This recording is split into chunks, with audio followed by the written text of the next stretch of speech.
flat is anybody who has ever owned a cat knows that if the earth was flat, they would have pushed everything off the side by now. Yeah, absolutely. It's so true though, because my cat does that every fucking night. So I'm ready whenever you guys are. All right, there goes that, and there goes that, and we're good. All right. Hi, everybody. Welcome back to another fucking fantastic episode of the Trash Pandas. We are doing our bi-weekly documentary session. So we're going to be talking about Abducted in Plain Sight. But before we get into that, we just want to do our normal intro and talk about what we've been watching. So, Lindsay, what have you been watching and listening to this week? Yes, you put in the listening to. So I have to tell you, since I've already told you my love for Taylor Swift, she dropped a surprise album last night. And so that makes 2 albums in the year of 2020 for Miss Taylor Swift. And it is fantastic. It's so good. It's just like, I love that you have like an obsession. Oh my God. It's like the B-side to Folklore, which was her album that she came out with in like July. And I am just obsessed with it. She has this song called No Body, No Crime. And it's about a murder. And she wrote it because she loves murder. Like, just like we do. I do. And so it is just, it sounds terrible when you say I love murder. I know, but it's just like how we love trash. But I always say that. I'm like, my name's Lindsay and I love murder. Like, you want to talk to me? True crime is pretty much one of our passions. True crime is a sincere passion of mine. So it's awesome that she has the song No Body, No Crime. It's so good. Is it to the tune of No Woman, No Cry by any chance? I know, right? I feel like it that sounds would be amazing. like it should be, right? But actually it really gives me some like Bonnie, no, it's not Bonnie Raitt. Is it Bonnie Raitt? Who does the Georgia one, When the Lights Went Out in Georgia? Ooh, you know who I'm talking about? It's not Bonnie Raitt. It's Reba McEntire. Oh my God, Reba McEntire. It has some Reba vibes where it's not my genre of music. No. It tells like a full story, and it's like about this woman who realizes that her man is having an affair, and then her best friend helps her kill this guy. I was like, and it's a country song, so obviously the guy dies. It's not like Dixie Chicks. Yeah, right. What's the Bob song? It's Bob, right? No, Earl Has to Die. Earl Has to Die. Yeah. Why Bob? Oh, because all the Bobs from Abducted in Plain Sight is in my brain. So many Bobs. So many Bobs. But it's really good. It's not country. It's definitely got a more folksy vibe, but I definitely wouldn't call it country. It's more a singer-songwriter. Okay. I don't know. It's not for everyone, and I understand that, but like I said, I grew up with her. I feel like she's one of my BFFs, so I fucking love her. And then the next thing I wanted to talk about was True Crime Garage, which is another podcast, covered the Danielle Sizlecki case. Oh. And it's 2 parts. I'm still listening to the first part. They're hard to listen to. So remember, Dave, you told me, we've had these conversations where like if the podcaster just doesn't have the voice, right, or the charisma, it's a big thing. You just don't want to listen to it. It can be an end all be all for that entire podcast. And it's hard for me to get through. The only reason I've been sticking with it is because I'm so invested in this case. And the topic, yeah. Yeah, and it's right, exactly, the content. And maybe we should talk a little bit about how the Danielle Sizlecki is actually kind of like related to us. So. Oh, well, not related to us. I didn't. This area. I didn't know her at all, but she is from where we live, in Michigan, and she actually graduated from the high school that I work at, and she graduated in 2006. And I have a bunch of best friends that graduated the year right after her. so they knew her through just going through high school with each other.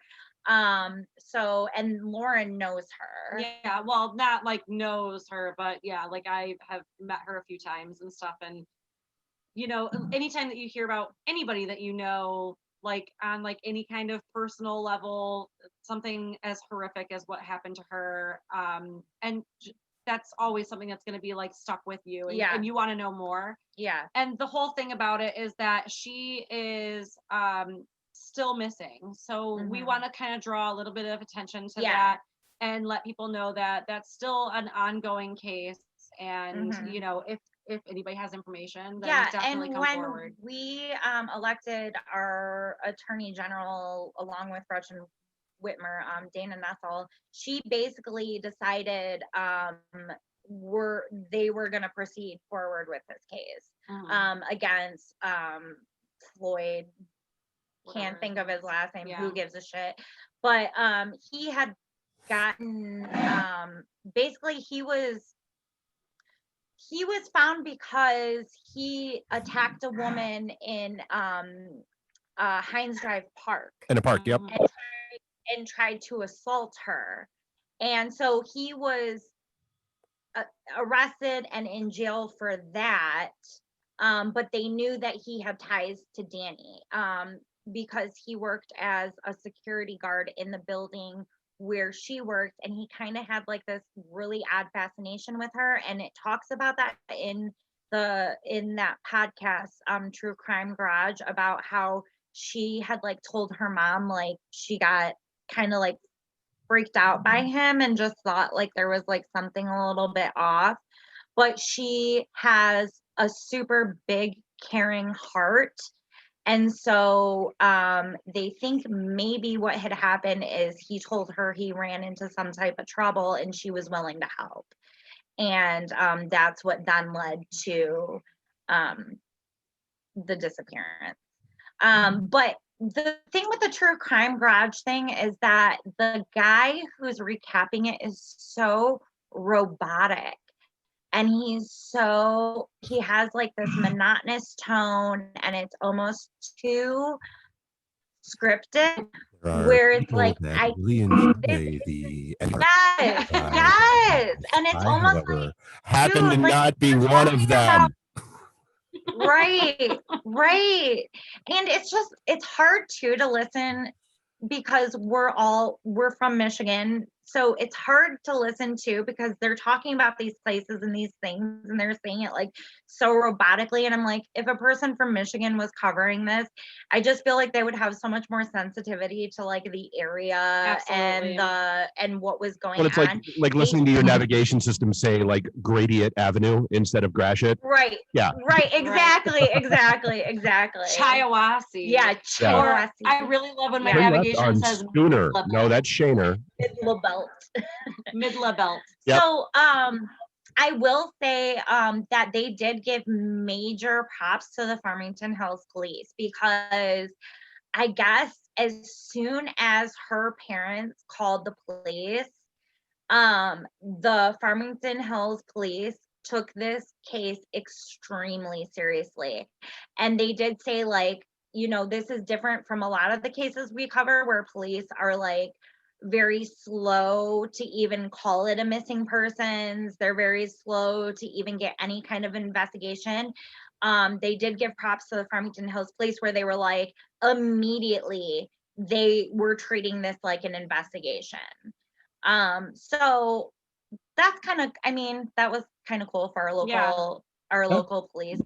Definitely take a listen if you have a chance, because we want to keep that story in the spotlight for and sure. That's the thing. I mean, here we are 4 years later now, and he's I know. I could not believe when they said 2016. I was just like, that is so horrifying for her family, that they have not had the closure of at least having her body to and a good friend of mine was friends with her and worked with her and knew her, and and then they did talk about, we could do a whole thing on this, but they did talk about the fact that like right after she went missing there was a big blizzard. Yep.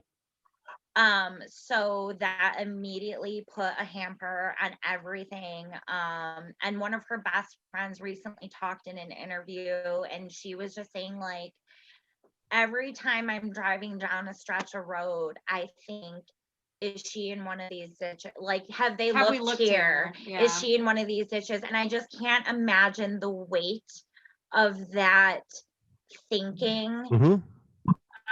on your life every single day of where is my best friend and where the fuck is her body. And this guy Floyd, I mean, it pretty much seems like a signed, sealed, delivered. He fucking did it. But it's just disgusting that she's, you know, he's not. We're still looking for her. Right, we're still looking for her. 4 years later. I mean, it's just so sad. Like, just fucking give her parents family have said something. I mean, I don't think it was her parents, but I think it was like either her grandma or something had said something along the lines of like, we know that she's not alive anymore. We just want to know where she's at. And, you know, I think that that's totally something that they have the right to know. I mean, you just want you want to be able to give your loved one like a proper burial and a proper send off, and like just to think she was to know, she was just discarded like a piece. But you look at, I mean, especially in the context of a lot of the true crime stuff that, you know, whether it's, you know, stuff that you guys have talked about or stuff that I've paid attention to on my own, a lot of the killers believe that that is their last, like their last grip of power. Like that is like that is their last. They're like, because by and large, I mean, a lot of killers, especially serial killers or anybody like that, tend to be control freaks. And so they view it as like their last grip of control, their last shred of, you know, control over the situation in other people's lives. And so they don't want to give it up.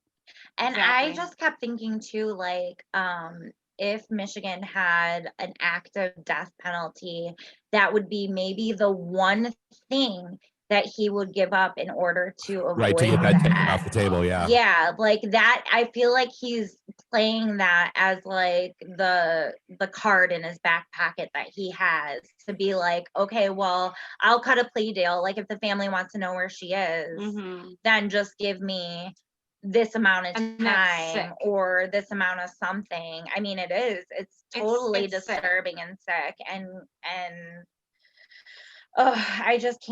I can't imagine having a missing loved one. I can't. It would drive me fucking crazy. I would have to be sedated. So I would have to be sedated. Justice for Danny for sure, and we're hoping that turns out for sure. Yeah, and that we can find her. Yeah. So with that being said, the only things that I have been doing, I have not been watching anything really. I've been focusing on my small business I've been doing, where I make adult-oriented ornaments. So if you're interested in that, contact us, because I've got those. I've got ornaments and tree toppers that I'm lovingly calling porn stars, or in some cases I'm calling them power tops.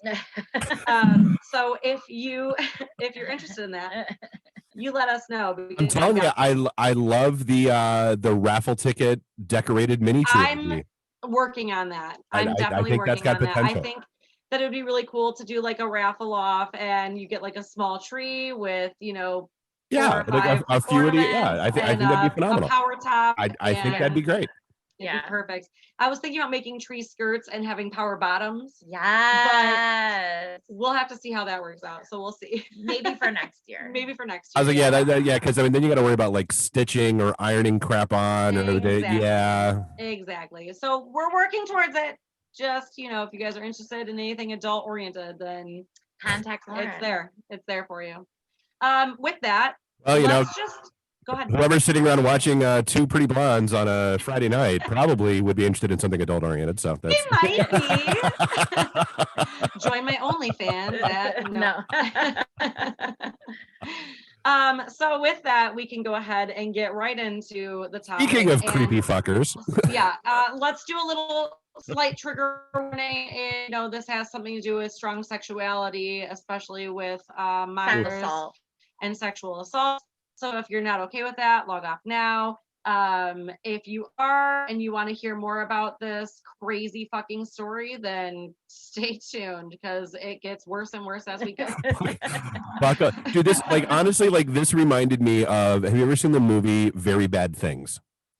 No. So there's it's okay, it's not really a great movie, but it's a fun movie, and it's called Very Bad Things, and basically like things just keep getting worse and worse over the course of the movie. And so I remember I was watching it with friends one night, and they were like, geez, like towards like maybe with like even like a half an hour left in the movie, they were like, God, do these guys just like never catch a break? I'm like, and I paused the movie and I'm like, the movie is called Very Bad Things. It's not called Very Bad Things eventually with a happy ending. Right. Like things get better. It's right, not yeah, called and things get better. And yeah, well, this should be called Abducted in Plain Sight twice. Yeah. Well, and so apparently it was originally called Forever Be. Was the original name of it, and so it got renamed, and then had the Netflix effect happen, which so like have you got like, and it's fascinating to me, like apparently enrollment on like chess.com is up like 500x because of the Queen's Gambit.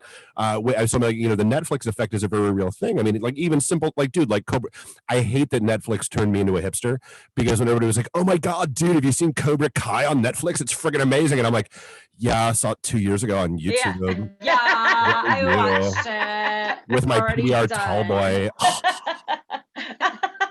Watched it way before I was cool. You're a total hipster. That's so funny. I feel like that about a lot of these documentaries, though. Like, I mean, people talk about Dear Zachary to this day, and I'm like, oh my God, I saw it 10 years ago. Yeah, well, and that's the thing. I mean, so this was released in 2017. So I mean, again, it's not, you know, it's not like a new thing, but it's, you know, people are discovering it as it's coming to Netflix, and that's, I mean, that's kind of cool. Yeah. Now, how does that work? Is it that Netflix will pick up shows that are okay? That's what I thought, because when we were talking about Voyeur, 2 weeks ago, I was like, I watched this like 3 years prior, and I was like, you were like, it's on Netflix, and I looked and it was a Netflix original, and I was like, it's not. No, it can't be, because I literally I remember like making note of it and being like, this was crazy. This was like, I think they rebrand. So actually, I mean, it might have been on Netflix all that time. I don't know.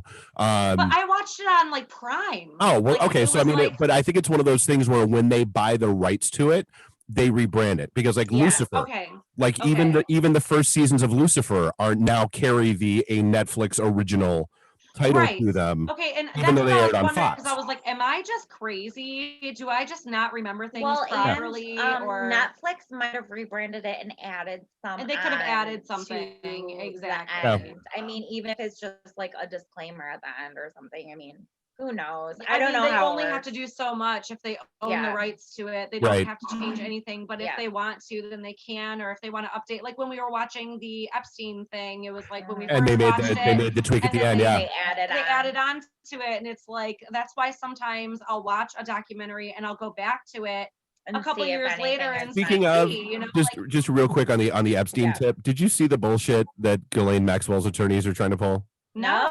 They're very concerned because, you know, she's lost 15 pounds and it's not good for her health, and she really should be released on her own recognizance. Okay. Okay. Well, you know. All right, Maxwell. #white privilege. I mean. Well, and that's, but the thing is like part of the complaint was that, you know, the guards are always waking her up on a regular schedule, and like there's all these intrusions. So they're like, they're trying to not F up like they did with Epstein. Like, get over yourself. Oh, you wanted to talk about intrusions? Like, seriously, are you over fucking yourself. Kidding me? Too crazy. But yeah, so I was just curious if you had seen that. Did not see that, but I'm glad I know it. She was just raised as this little rich socialite, and now it's killing her that your boy fucked you over. Yeah. He left you stranded. Your boy fucked you. Yeah, he left you stranded. Yeah, don't give us a hard time about holding the bag and not the money bag, as it were. I'm I'm really surprised though that like she hasn't been released because of COVID, because that was like the Kenosha killer, the Kyle Rittenhouse. Oh yeah. He was released supposedly because of COVID or whatever the fuck. And I'm like, are you fucking he murdered 2 people. Really? I thought he was held without bail. I'll have to go look. No, he was released. And that's right. Because who's he? What's it? Wasn't it Ricky Schroeder that paid his friggin' bail? I don't know. Somebody fucking paid it. That's all I know. Some fucking asshole set up a GoFundMe for the fucking racist piece of shit. And he got out. And it's just like, are you kidding me? Yeah, posted a $2 million. Yeah, so he posted a $2 million bond. Mm-hmm. But who the hell was I want to make sure I get this right because I don't want to. Are you looking it up right now? I absolutely am. Yes. What a fucking champ you are, dude. Seriously. Yeah, it was Ricky Schroeder. Documentary Dave on it. So the little kid from Silver Spoons, if you remember that show. Oh yeah. And then apparently was on NYPD Blue a few years ago. Ricky Schroeder is the one that bailed his ass out. What piece of shit. Oh. Okay. That's like weird. This is a premeditated fucking crime. So I feel like his new name is Pricky Schroeder. That's his new name. But you know what? Here's the thing though, too, is like, okay, yeah, you're right. Like for me, the fault comes to the judge. Absolutely. How did you make it an even payable fine? Well, or like an impayable bail? Yeah, I mean, you would think. I mean, from a judge's standpoint, I mean, you do have to set bail, and I would assume the judge probably said there's no way this kid's family is going to come up with $2 million. And well, then and he didn't expect the Trumpster parade to make a GoFundMe and a bake sale to try to get him out. Like, they're fucking insane. Oh my God, guys, it's cookies for Kyle. Could you buy cookies for Kyle? Cookies for Kyle. Can I get some cookies for Kyle, please? Croissants for Kyle. Croissant. No, I don't feel like Trump supporters would know what a croissant is or how to spell it. That's French bullshit. That's French. We only do borscht. That's Russian. We only do freedom fries around here. Right. Okay. All right, so let's get into Abducted at Plain Sight because this is gonna take holy shit, this is gonna take a minute. Lauren and I have like pages and pages and pages. However, mine are like just kind of bullet points, so I'm like, maybe this won't take very long, but it might take us a while. Okay. So and again, I just want to say, I literally could not believe. I will give. So I just want to from like a directorial perspective and editor, I want to give the people that put this together all the credit in the world for continuously making me just go, holy shit, what? Yeah. Oh yeah. Right. Literally the entire time I was like, what is happening? Like, because normally with the like last 5 minutes is maybe normal. Normally with this kind of stuff, like voyeur, like we talked about that. Okay. You get the setup and there's not really many holy shit moments throughout the whole, like it's just basically adding some details and that, whatever. Yeah. Or even Epstein. Oh no, actually I'll take that back. Epstein had a lot of holy shit moments. But so this one, like seriously was just like every 10 minutes, like they effing what? Yeah. Her and I were talking about it, and it was like every couple of minutes we had to like either, first of all, we started doing all of our notes on our computers because we're both fast typers. And when I was doing my there's notes, just so much information. There's so much shit happening all at once that we had to start typing on our computers.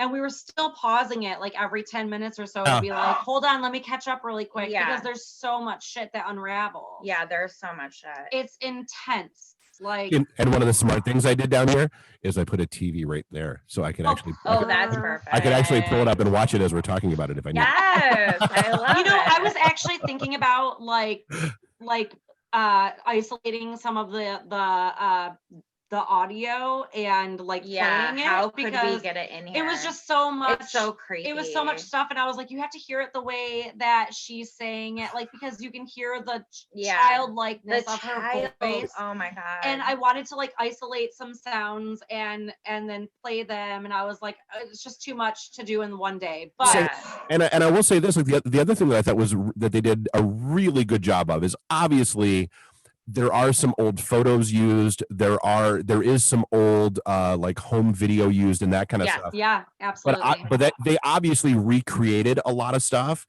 with actors and did a phenomenal job making it look like it was shot in the 70s. I mean, other than the wig that they stuck on 12-year-old Jan. Yeah, okay, that was a little bit. Yeah, that was kind of fucked. It was like a synthetic right. mullet, and I was like, "What did they do to that poor?" I mean, honestly, because that was a thing. That kind of was 70s. Well, yeah, but it was the actor doing it. Oh yeah, and you could tell that was and I'm like, with the budget that you have, you couldn't like get some real hair. I mean, I don't know, or just get some real hair. Just cut her fucking hair for the point of it. I mean, the wig was so bad. It was noticeably bad. It was bad. terrible. Okay, so we are introduced to the Broberg family. There's Jan, who's the first child. She's known as being outgoing and a firecracker. There's Karen, who's the middle sister. There's Susan, who's the baby sister. And then there's mom, Mary Ann. She was a stay-at-home mom. And there's dad, Bob, who he owned a florist shop for 40 years. And they all kind of say that they grew up in a normal, whatever normal is, household, what they deemed normal, which is not normal. The sisters are very close. Yeah. She says that she was completely loved, nurtured, and listened. Very wholesome. Oh yeah. So and I think what they were trying to get across is this is not like, it's not a girl with daddy issues. Right. It's not, right. It's not the parents were gone or absent. It's not the parents were abusive. Yeah. This is a very what appears to be a very stable family. Right. And so in June of 1972, they met Bob Berchtold and his family at church. The mom was in the choir there. They were active church goers.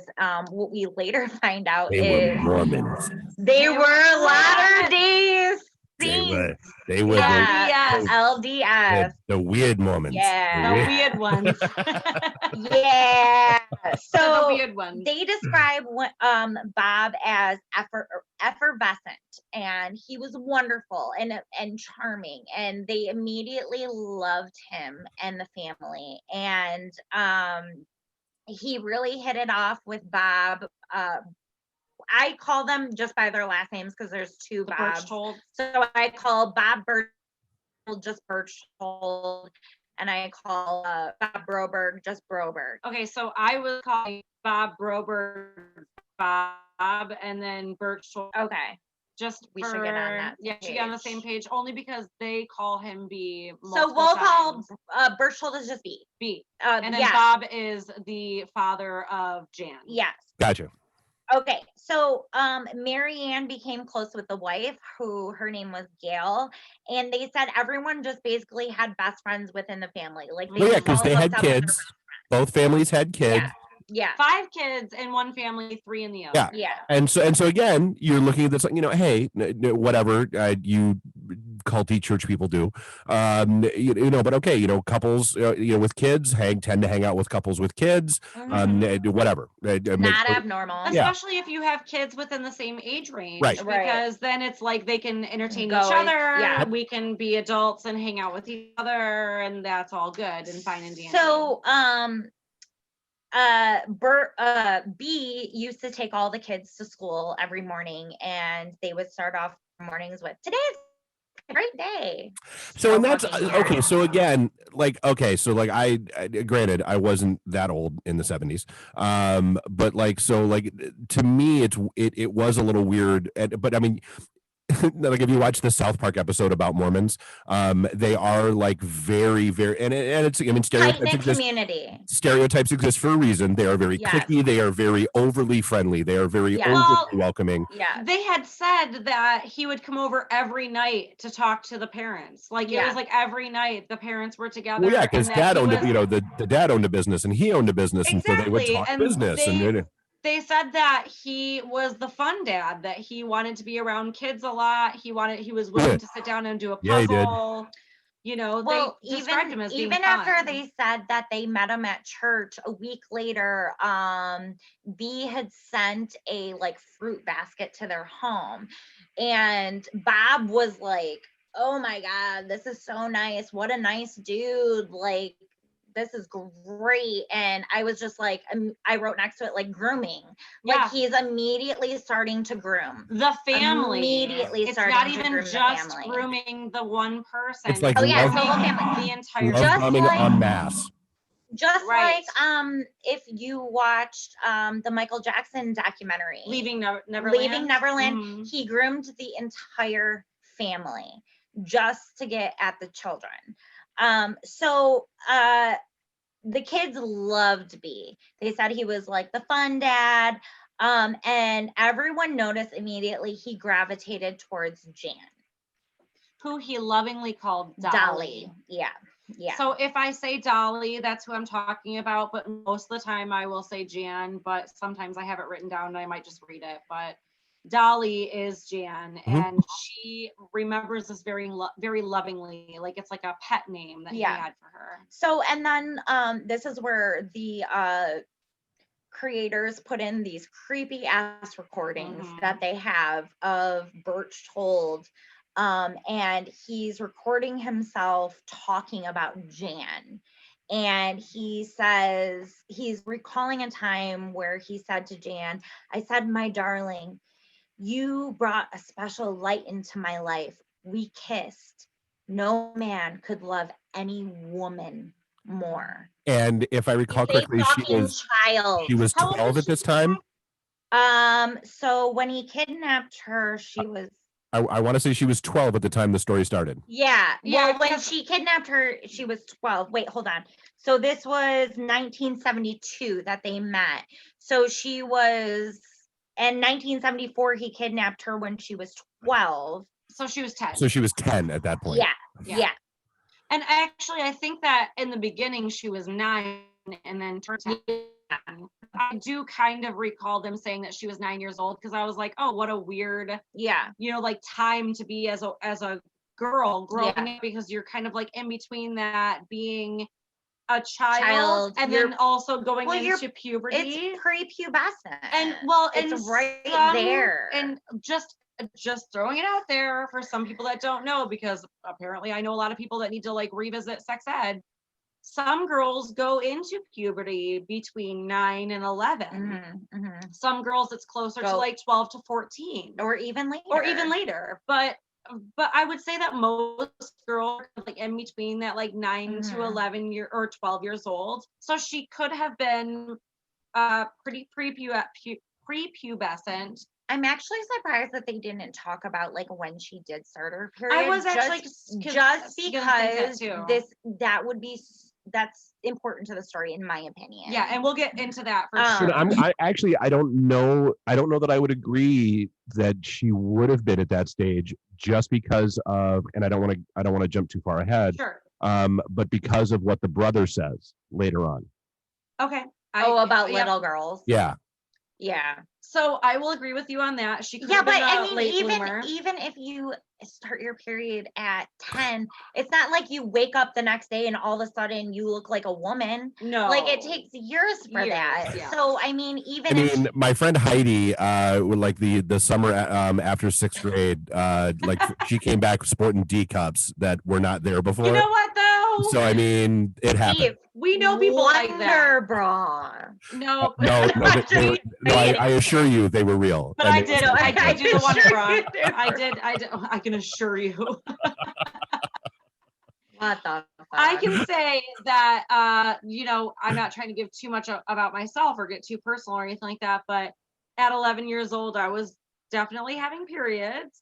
So there are people that have them earlier and than later. other. I mean, well, I didn't get boobs. Well, and it's worth noting that that's one of those things they've talked about with all of the, like, that tends to happen more these days because of, all the chemicals in the food and all the hormones and all the, that would, so, I mean, so yeah, I mean, I don't know if I agree with that though, because if you remember, like, if you look at how young women used to birth children, That's not I mean, abnormal the youngest in the world was like 5 years old or something. Right. Like to birth a to birth a child was Yeah. like 5 years old, and the dad was like 6 or 7. So it's not unheard of. I mean, I think that they were like not from America, but that doesn't matter at all. But I'm just saying, like, I think that if you wanted to look it up, I don't think it was like an American. No, it wasn't. In fact, I want to say it was South America. I want like maybe even Peru, if I recall correctly. Yeah. South America, or maybe it was like even like, it doesn't matter. The point is that it's technically feasible. There's history of this, right? So so that's why I thought it was just that was like an important fact that was left out, because we'll talk about it more. Anyways, so the parents did notice that he had like this fascination with Jan, and they did call it disturbing at the time. So I'm like, okay, immediately you had a red flag and you didn't follow your gut. Right. Which is just so fucked up. Well, she described him as like a second father at first. Actually, all of the girls described him as a second father. Even if as a kid you're looking at this dude and thinking he's a really nice guy, I am not at all. No, I know you're not. But I'm just saying, like, as parents, like, if you have that gut intuition, ride with it. Like, bye, goodbye. This entire thing is based off of that. Yeah, right. It is. And really so, is. but again, so the one thing that I think this documentary makes painfully clear is how naive the parents are above anything else. And again, keep in mind, you're talking about a time contextually, in 1972, we're 25 years before the internet. We're 20, there's no, people don't know what they know now. Like, yeah, I mean, you still, hey, that guy's the weirdo in town, stay the hell away from him. But small town life in the 70s a little bit different than small town life today. Oh yeah. Well, even at one point in there, and just like I said, we'll talk about this stuff more, but even at one point they say like that wasn't a thing, like pedophile wasn't a word. Yeah. So like the FBI agent. The FBI agent didn't know about pedophiles. Exactly. Yeah. So like that tells you just about the time period we're in. So on October 17th, 1974, Berchtold B asks to take Jan horseback riding. Mom is hesitant. She has like a piano lesson and school's the next day, but Jan begged. Well, and the mom even said she had kind of a weird vibe about it, and was like, no, you've got school. It's a school night. You got piano tomorrow. Yada yada yada. Let's do it another time. Kids home for dinner. Yeah. So we know that it's like before the lights come on type thing. Yeah. Like when we were kids. Right. Before the lights come on. So eventually mom relents. He picks her up from piano practice. Yeah, the next day, I believe, right? Yeah. The next day. No, it was the same day. Oh, I thought it was a different day. No, she had piano practice that night. So he said, I will pick her up from piano practice and we'll go. Oh, okay. I thought it was the next day for some reason. Okay.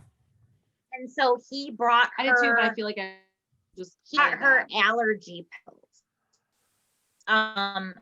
She passed out quickly and she has no recollection of the drive. So keep in mind, Jan is 12 years old at this time. At 9 p.m., she still wasn't home.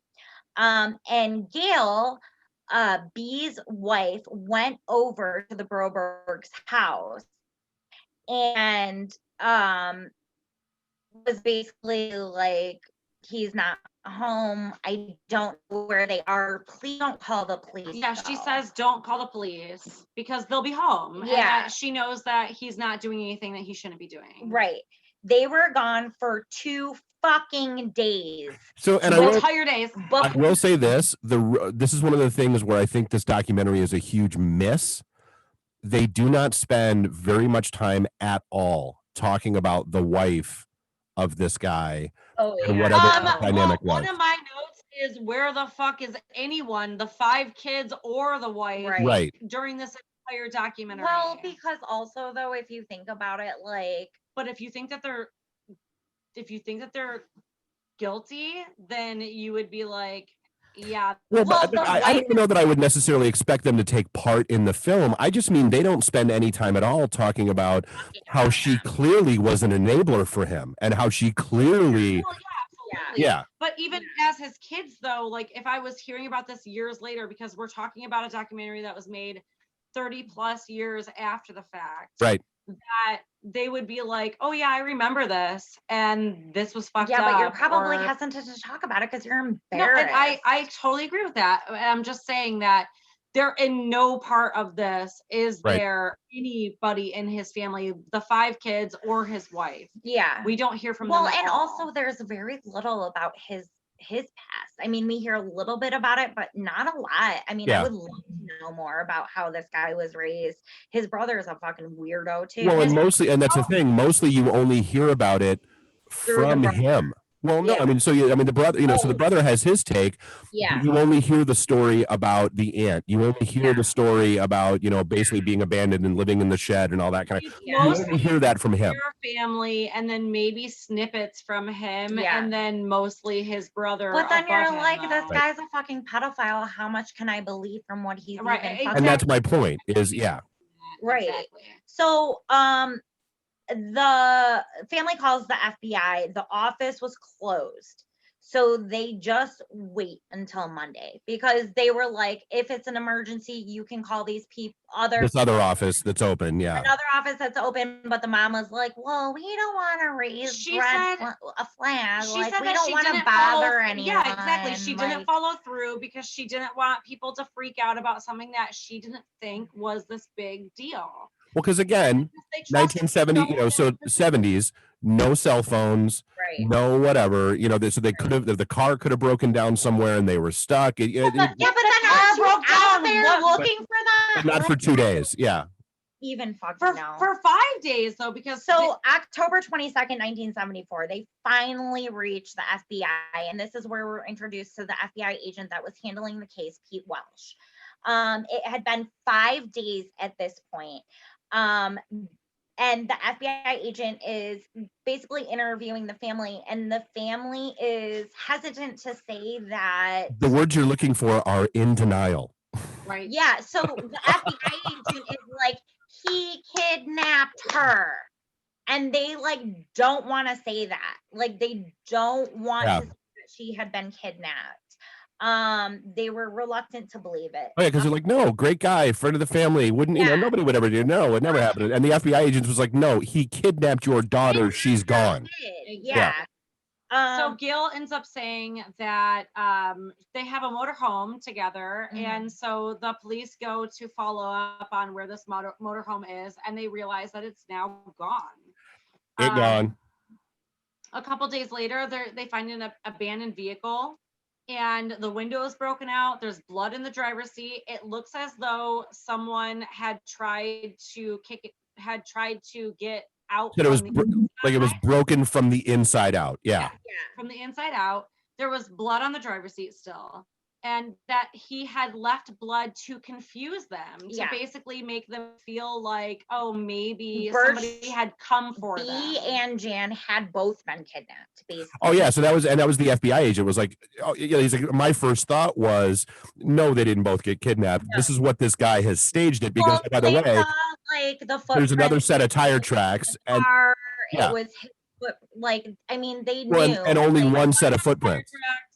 What was that, Dave? I said, and only one set of footprints. Yeah, exactly. One set of footprints. So he was carrying her. One set of tire tracks, and then they found blood. And no kidnapper, because only one set of footprints. So the FBI is investigating this as a kidnapping, and it becomes a nationwide search. The parents are so naive. It's so painful. It's seriously painful because I feel like even them being recorded 30 years after the fact, the way they talk about it is still so naive. Like they aren't angry. They look. No, they're like, this is what we really believed. They're like reminiscent about their time with B. Okay, but again, so keep in mind, we're filming this 40 years after the fact. And we're also, as we find, and not that this is a spoiler or anything, but as we find out at the end, this is many years after they have written a book and like the mom and daughter and the mom and daughter have done the book tour thing, and so they've talked through this a lot. I mean, I get it, but I would be so fucking pissed. I don't think that the sisters, I believe, like the sisters showed a lot of raw emotion. Yeah, they did. I will say this too, though, like Dave, in your defense too, where it's like, when we're talking about all this stuff that's happening, it seems like they've had that time to heal over it, and they're like, basically, like, we know what happened. We already know the story. It's not something that happened last year. We've gotten through our parts. Yeah, I mean, like literally, you're talking. It's almost 50 years ago now. Right. Like, think about that. And that's crazy. Yeah, to think it about. is. Yeah, wow. That's crazy to think about. The 70s don't feel that long ago. But it's like, but I see where you're coming from too, Lindsay, where 2060 is now as far away as 1980. I don't like that. What? Right. Who are you? Get out of here. I feel the same way, Lindsay, too, with like what you said, where it's like at the end of the day, like no matter what, I would be like, this is like, fuck this person. I would feel so passionate about it. But it seems like maybe they've had the time to kind of like heal over it and like decide how they feel about it and everything. And we're talking about people that have heard about this within the past 2 years, and not as people who have lived this in the past 30 years. For 50 friggin' years. Yeah. Exactly. So like, I feel very, very like, this is something that I would be really passionate about. And then, but when I think about it long term, I go, it's just like they don't have any slight they don't of You're anger in their voice. You're absolutely right. I mean, you can tell that they're hurt and that they're traumatized, but like it's just, and we'll talk about it more. So we're then so we're then introduced to Joe Berchtold, who is Bee's brother. Right. And he says, my brother was a sexual pervert. I love how that's my brother's always been a pervert. He had a thing for little girls. I knew that he molested my own sister at 6 years old when he was 12. Well, but she was just a half sister, so even though she was 6 and he was 12, man, What the fuck, dude? Like the way he's just so nonchalant about it. It's so bizarre. So the FBI didn't even really have a term for pedophile at that point. This was the first pedophile case that Pete Welsh had worked. Yep. Just to give some context to this is a new territory for the FBI. Yeah, something completely. Yeah, because I mean, the FBI guy said, "Hey, we've all, because back then that was when the whole stranger danger thing, was a big thing. Which, by the way, that wasn't until the 80s.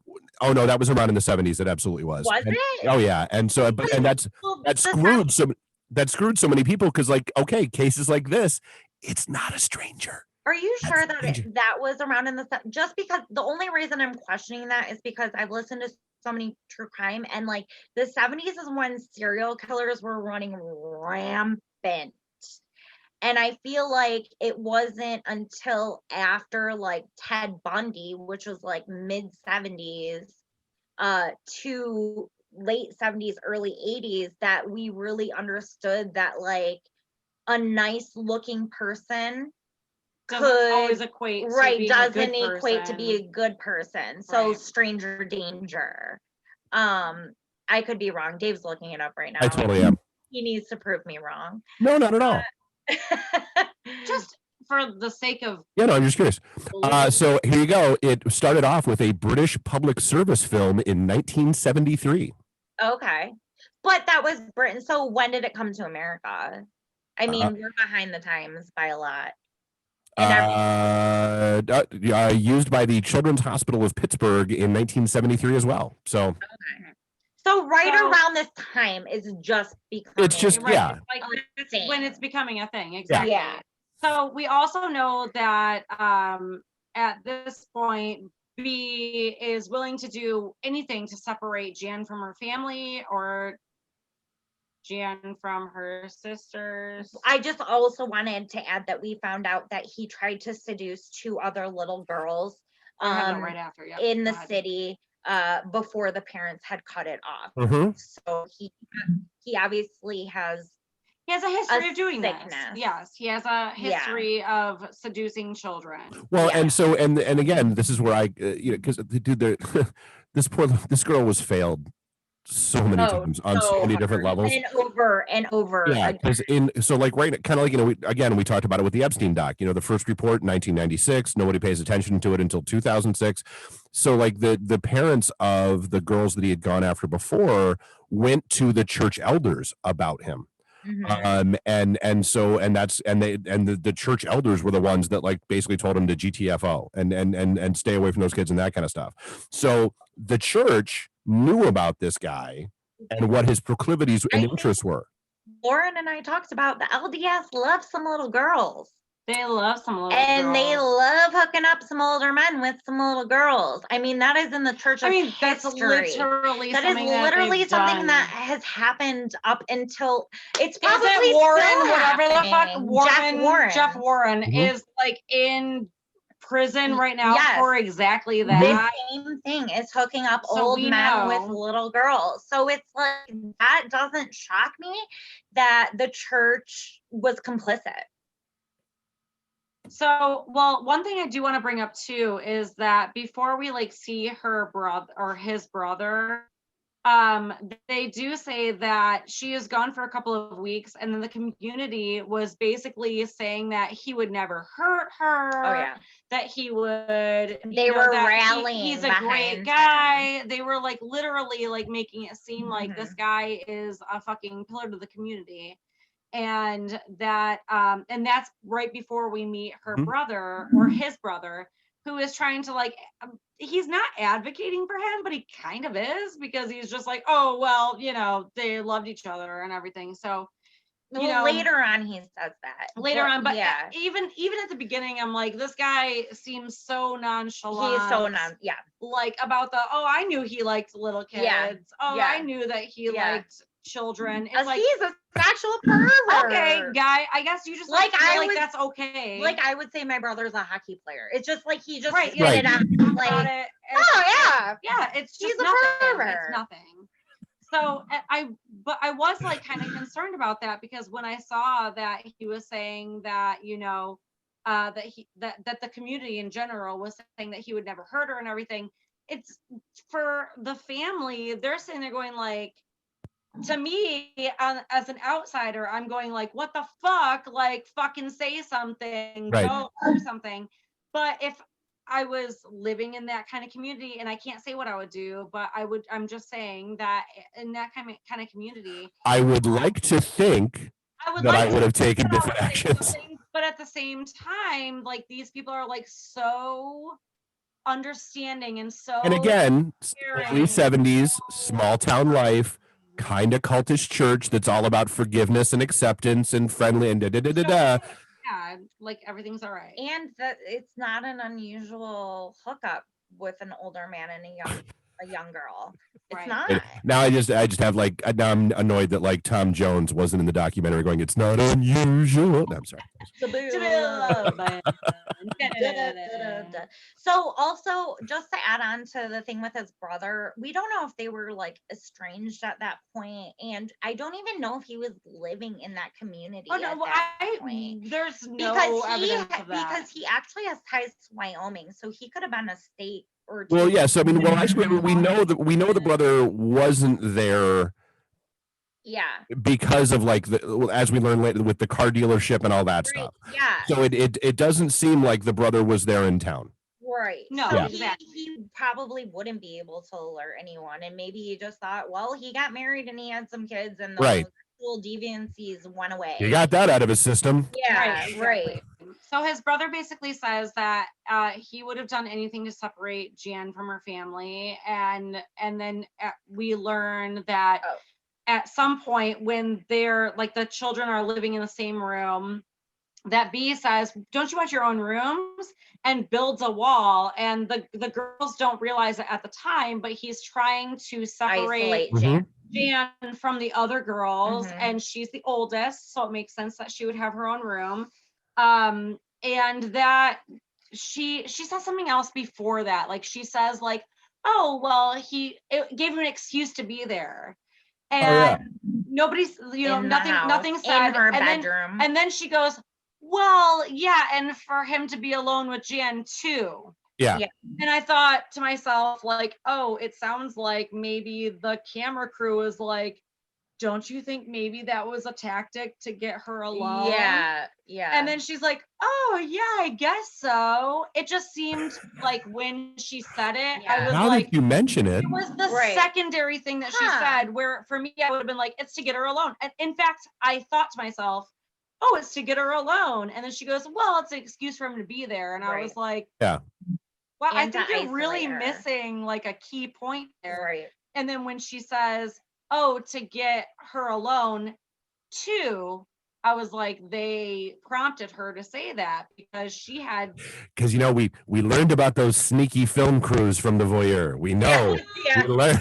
Like she clearly, they're trying to pull something. Well, on she was a child at the time, and she didn't even think about it, and it was like, but why didn't I guess the so parents too. fucking think Because the about parents it? didn't fucking think about shit. Dude. So okay, so then we learned the Bergmans and the Birchall. But we also learned why the parents didn't think about it a little bit later on. Yes.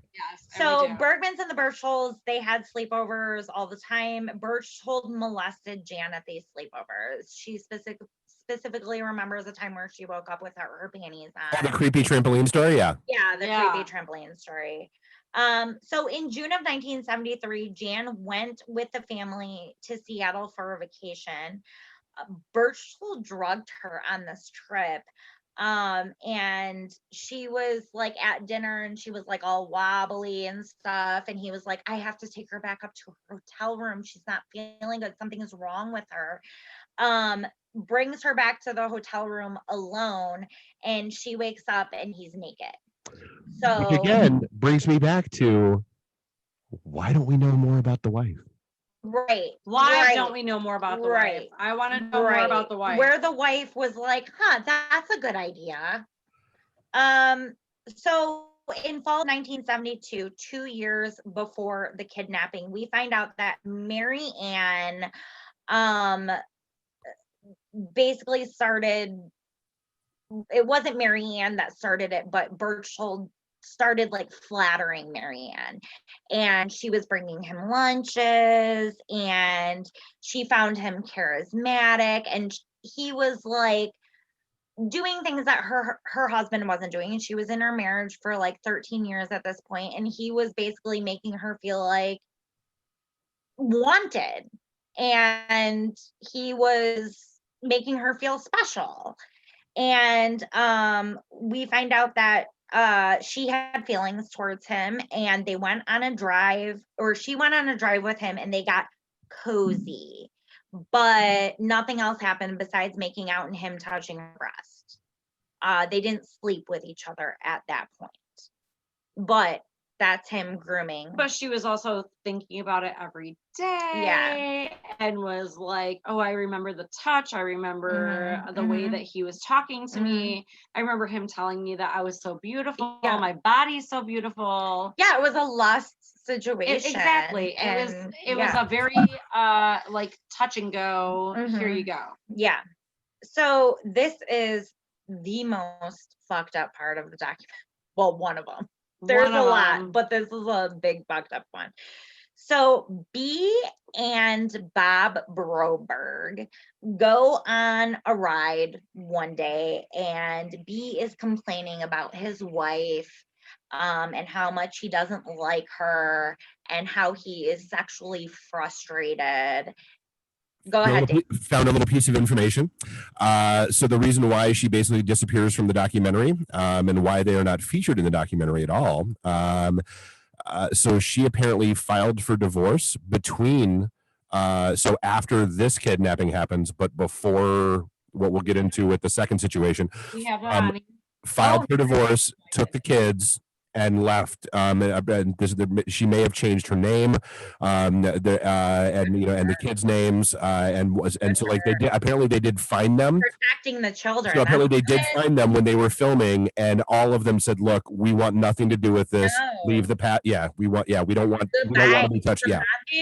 In my notes, I do have a thing saying like that she asked for a divorce and that they like disappear and that.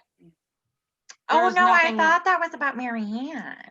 No, that was about. Oh yeah. So I actually have notes about that, but I was just curious because, like, I've seen a lot of documentaries just in my lifetime where these people will come forward for that kind of stuff to be like, hey, like this was something that we experienced or something that we saw, whether it's for their father or against their father or mother or whoever it is.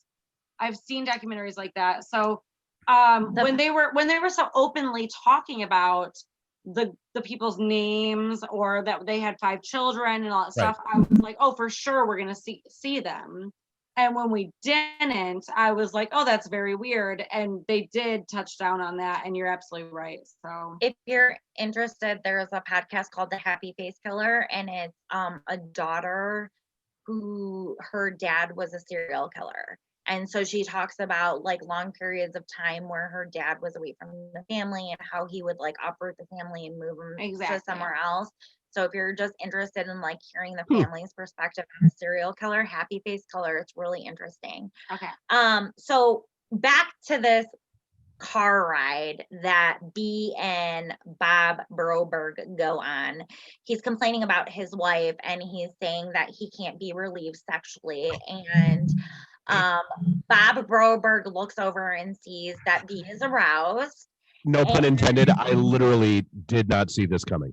So Bob Broberg relieves B. I said he jerks him off. I said then he takes Bob for a ride, literally and figuratively, and they jerk around. Like I go, what the? Right. Like I'm sitting there, I'm like at no time in my life, like I don't care if Bob sat down in the car next to me and went, dude, I got this raging hard on and I got to do something about it. You want to go ahead and take care of this for me? You want to help me? Nope. Sure don't. I'd smack him upside the back. Like, who drugged you? Like, what, like, who? Like, fuck out of my car. Get out. Fuck out of my car. But no, so yeah, Bob just apparently, Bob decided to take matters into his own hands. Literally. And went ahead and rubbed one out for him. That is insane. What a nightmare, because I was like, this is wild that we're even dealing with that. I did literally I can't I'm going like in my head I'm like the Terminator going through the list of responses that you would give to someone. Could have happened. Like you would have to be holding a gun. Like I don't. Yeah. And he wasn't. It was willing. Yeah.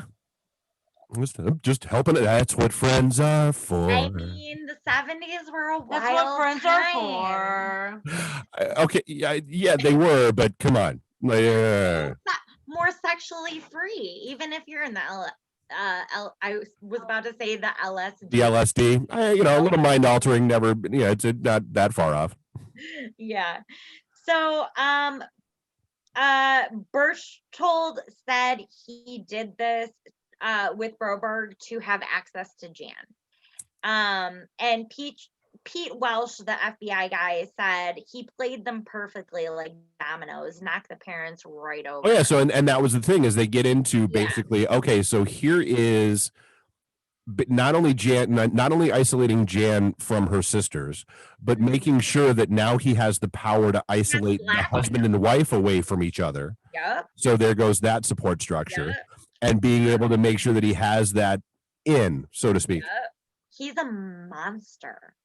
And I feel like right about now is when you need what's his name from the infomercials, Billy Mays said, but wait, there's more. There's more. But wait, there's more. So 1974, we find out that he was reprimanded by the LDS for involvement with another young girl. The LDS, oh, I wrote, this is just a side note. The LDS loves grooming young girls, so that's weird. That seems out of character. So that's weird. The church tries to counsel him, and he also went to a psychologist in California for his obsession with Jan. Berchtold tells Broberg that he was sexually assaulted by his aunt at 4 years old. Which we tried to figure out before and we couldn't figure it out. But we're also girls. So. Well, I was just wondering, like, was it fellatio? I just don't. I mean, I don't. Yeah, like what was the circumstances where that would even be because actually he said that he had sex with his aunt. So when I think sex, I think intercourse. But Same. not I mean, I was an early bloomer, but goddamn. 4 years old. 4? Yeah. I mean, that's the thing. We were trying to like figure out like what would that what be? Is the mechanics? Yeah, what are the mechanics of that working? Yeah. What is the mechanics of that? I don't understand. Where is that exactly? So he says part of his therapy is going to lay next to Jan.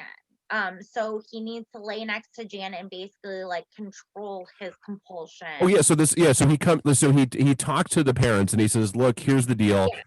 I have these issues, because of my aunt. I have all these really screwed up things in my head, and my doctor says that one of the things I'm supposed to do is lay down next to little girls. So they allow him to because it's part of therapy, right? And again, let's take 2 big mother may I steps back. Cool, dude, go lay down next to your own kids. Right. Right, why is it got to be my daughter? What? Get out of here. Right, or I'm gonna sit there and watch you lay next to her. Wackadoo, yeah. Some Dalai Lama bullshit. So, he slept with Jan 4 to 6 times a week for 6 months. The psychologist was not an actual psychologist. Used to be, but had lost his license to practice because of his crazy ass bullshit. Yeah, fucking nuts. So Broberg claims. Is this where we heard the tapes? Yeah. That this doctor had sent him, or like, imagine her rubbing her head. Like, what in the ever living? It was like he was purposely trying to arouse him. Yeah. Right. It was like while he's rubbing, she's stroking you faster. She is, like laying next to you. Like, it's very like sexual without being sexual in nature. Creepy. But it sounds like it's sexual. Yeah, like even he's though trying to arouse him. What he's saying is not super sexual. It sounds like it could be. So Bob Broberg claims they didn't see the red flags when all there is fucking red flags. It's all red flags. Literally all. So then we go to day 1 of the kidnapping. Jan says she woke up on the bed of a motorhome. She was strapped down, wrists and ankles.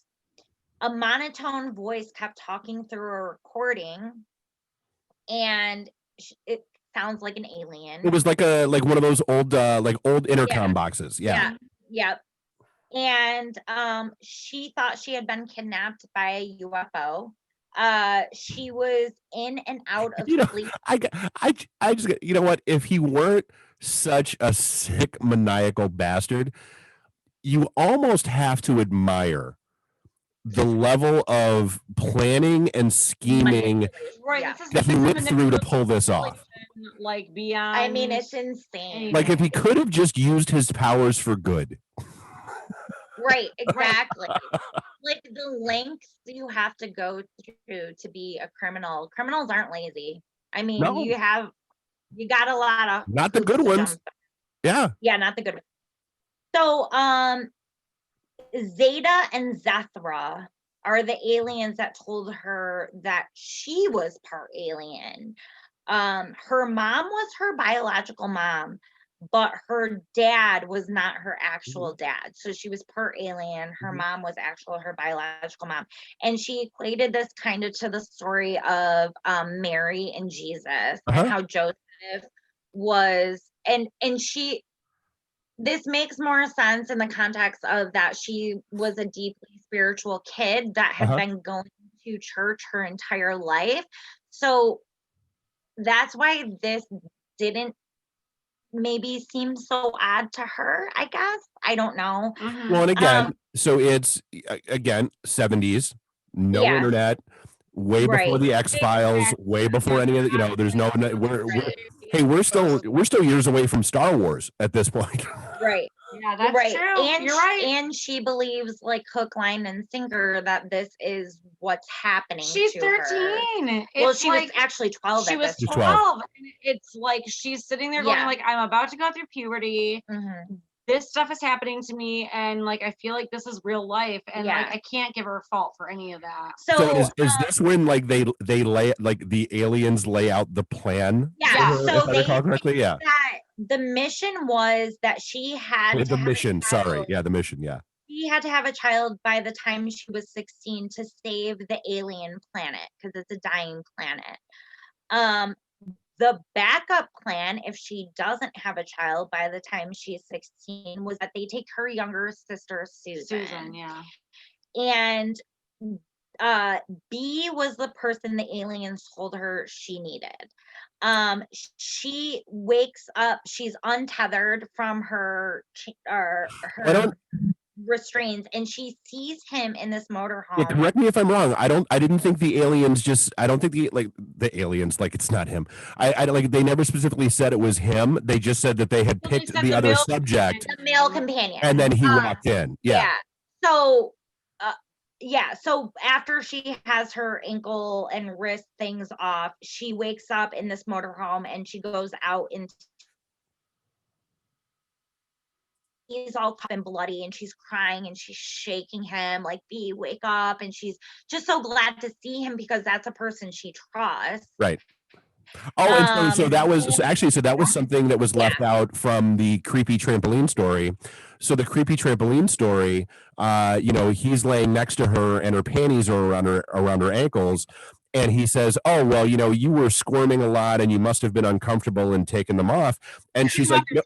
And she's like, that's a reasonable explanation, because it's not a reasonable explanation that this person that has been a friend of the family that I know and trust would do anything to me. And see, and here's the thing, like, I am not leaving it up to 12-year-olds to make a reasonable explanation. Right. Nobody is. It's not her prerogative. Now nobody is. To make that decision. She's a child. Yeah. So it's sad that she was trying to rationalize all of these things, these creepy fucking things that were happening to her. When she goes out there and sees them, sees B, he claims that when they were driving to these horse stables, like a bright light came down and basically took them. So basically they were abducted. Yeah, they were abducted. And she's like, no, we're here together and we have a mission. And she knew this was her male companion that they were talking about. And she believed this alien story absolutely. During the first few weeks, she has no concept of time. She thinks she was drugged most of the time. He had like books laying around in the motorhome of books on sex and how to have, and she was looking at them regularly.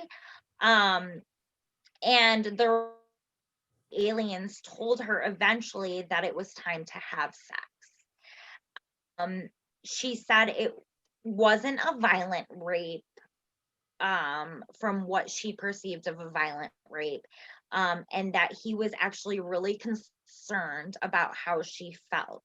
And then we find out that she well, what a great guy. What a guy. She still basically, she disassociated because she talks about watching the tree leaves. The tree, the limb above with the open hole. Yeah. She also described sex as what makes people happy. Yeah. And, you know, like from that alone, you can like decipher that she is a young child and has zero concept of what sex means. Of what it is even. And she probably found out through those books what intercourse was. She probably had no idea what it was. It was basically like, you know, like the joy of sex. Yeah. You know what I mean? Right. Like how to have sex, how to explain to your children about how to explain sex. Yeah, exactly. And it's like these things that she's part. going through is she's like, okay, I basically have like a basic knowledge of what sex is, and then he's going to do this to me, and that is my entire knowledge of what happens during sex, which makes me so sad for her, because I'm so like sad. As an adult who hasn't had anything like that traumatic like happen like that to me, I can have sex without having that kind of like baggage. Trauma. Like this trauma associated with it. Yeah, and now she just has that forever. Sex is going to be associated with trauma. I do wonder like how she copes with that, but we'll get into that. So November 20th, 1974, this is day 35 of her missing. Berchtold calls his brother and says he wants him to go to her parents and wants the parents to grant permission for B to marry Jan, because they had already married in Mexico. Right. And because there were federal kidnapping charges out, they had already alerted the border authorities. They'd already alerted all that stuff. So as soon as this guy comes back through the border with her, he go in jail. Right. Right. So the brother, thank God he had a bit of a conscience, alerts the FBI, and the FBI taps his phone. And so they eventually end up tracing a call from B to his brother to Mexico, and they find them. Yep. The Mexican police, they went and they got them.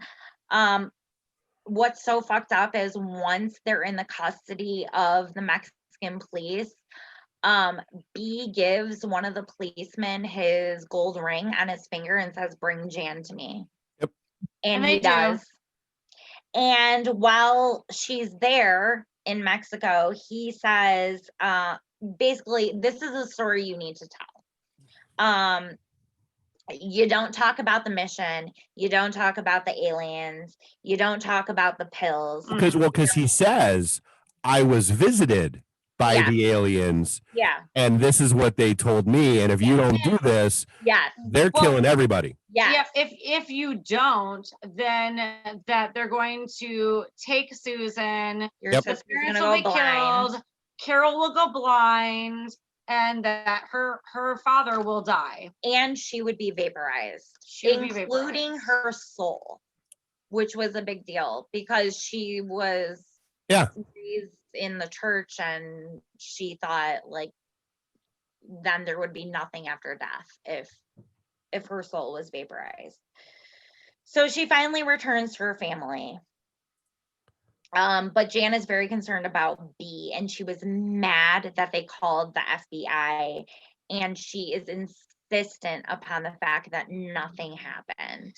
Well, they take her to be examined, and the biggest thing about that is that her hymen wasn't broken. It was intact. It was intact. And that there was no signs of trauma. And we know from when she's talking about her experience of having sex that he was only doing like an inch or so at a time to like, you know, make it as unpainful for her.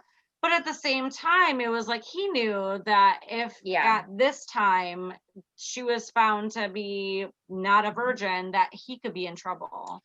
I don't know if that was his MO. I feel like it was. But also we know now that like having your hymen intact is like not That's an not a real It's thing. not actually a thing. not an indicator of virginity. No, it's not.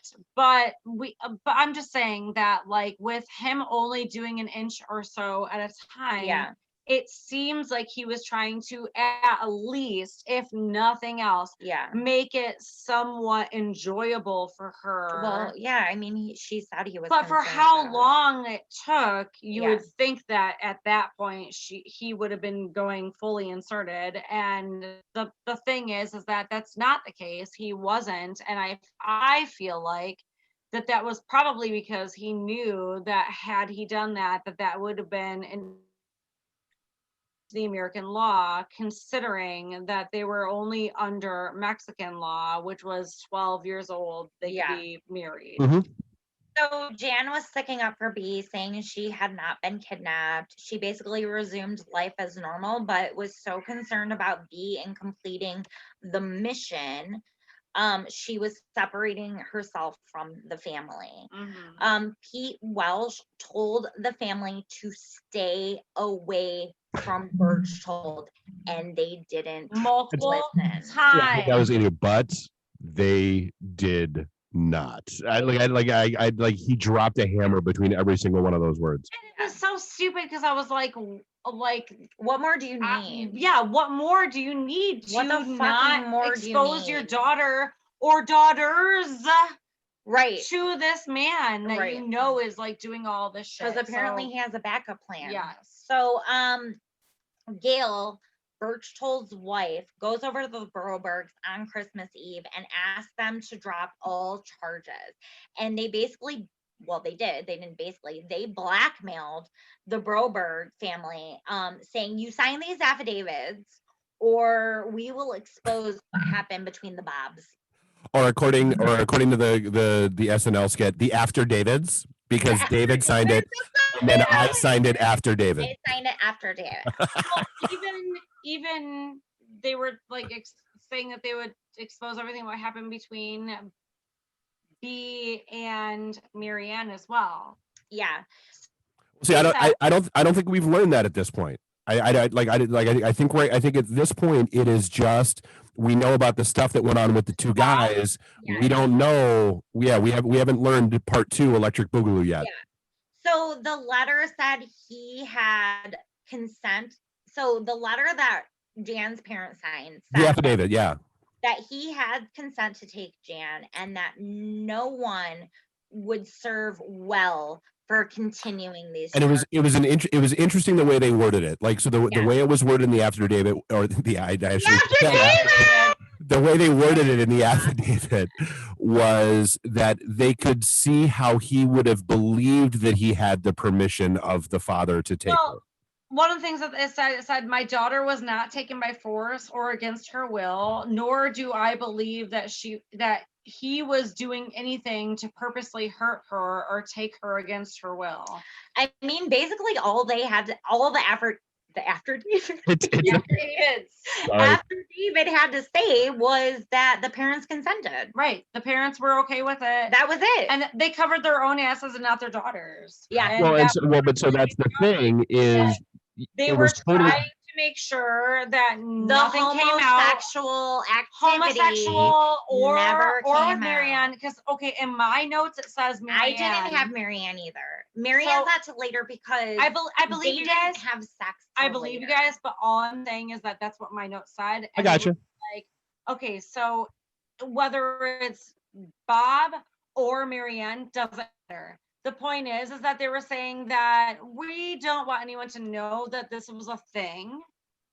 And the only reason why I said that was because she said, that, sorry, hold on one second, that the Attorney General was livid. Oh, yeah. And that they had no witnesses. Yeah. And that he was released from custody on his own recognizance. Yeah, Pete Welsh was pissed. The general public was pissed. The U.S. federal attorney was livid. And he basically said, we will have a trial. But the good folks of the church and the town were just happy to see B back. Yep. So basically, he just reinserts himself into the community, so to speak. Family. Yeah. Literally and figuratively. So he planted what am I trying to call? Like a recording A box, like The little a intercom box. Yeah. in Jan's room of the aliens talking again. And he appeared in Jan's room.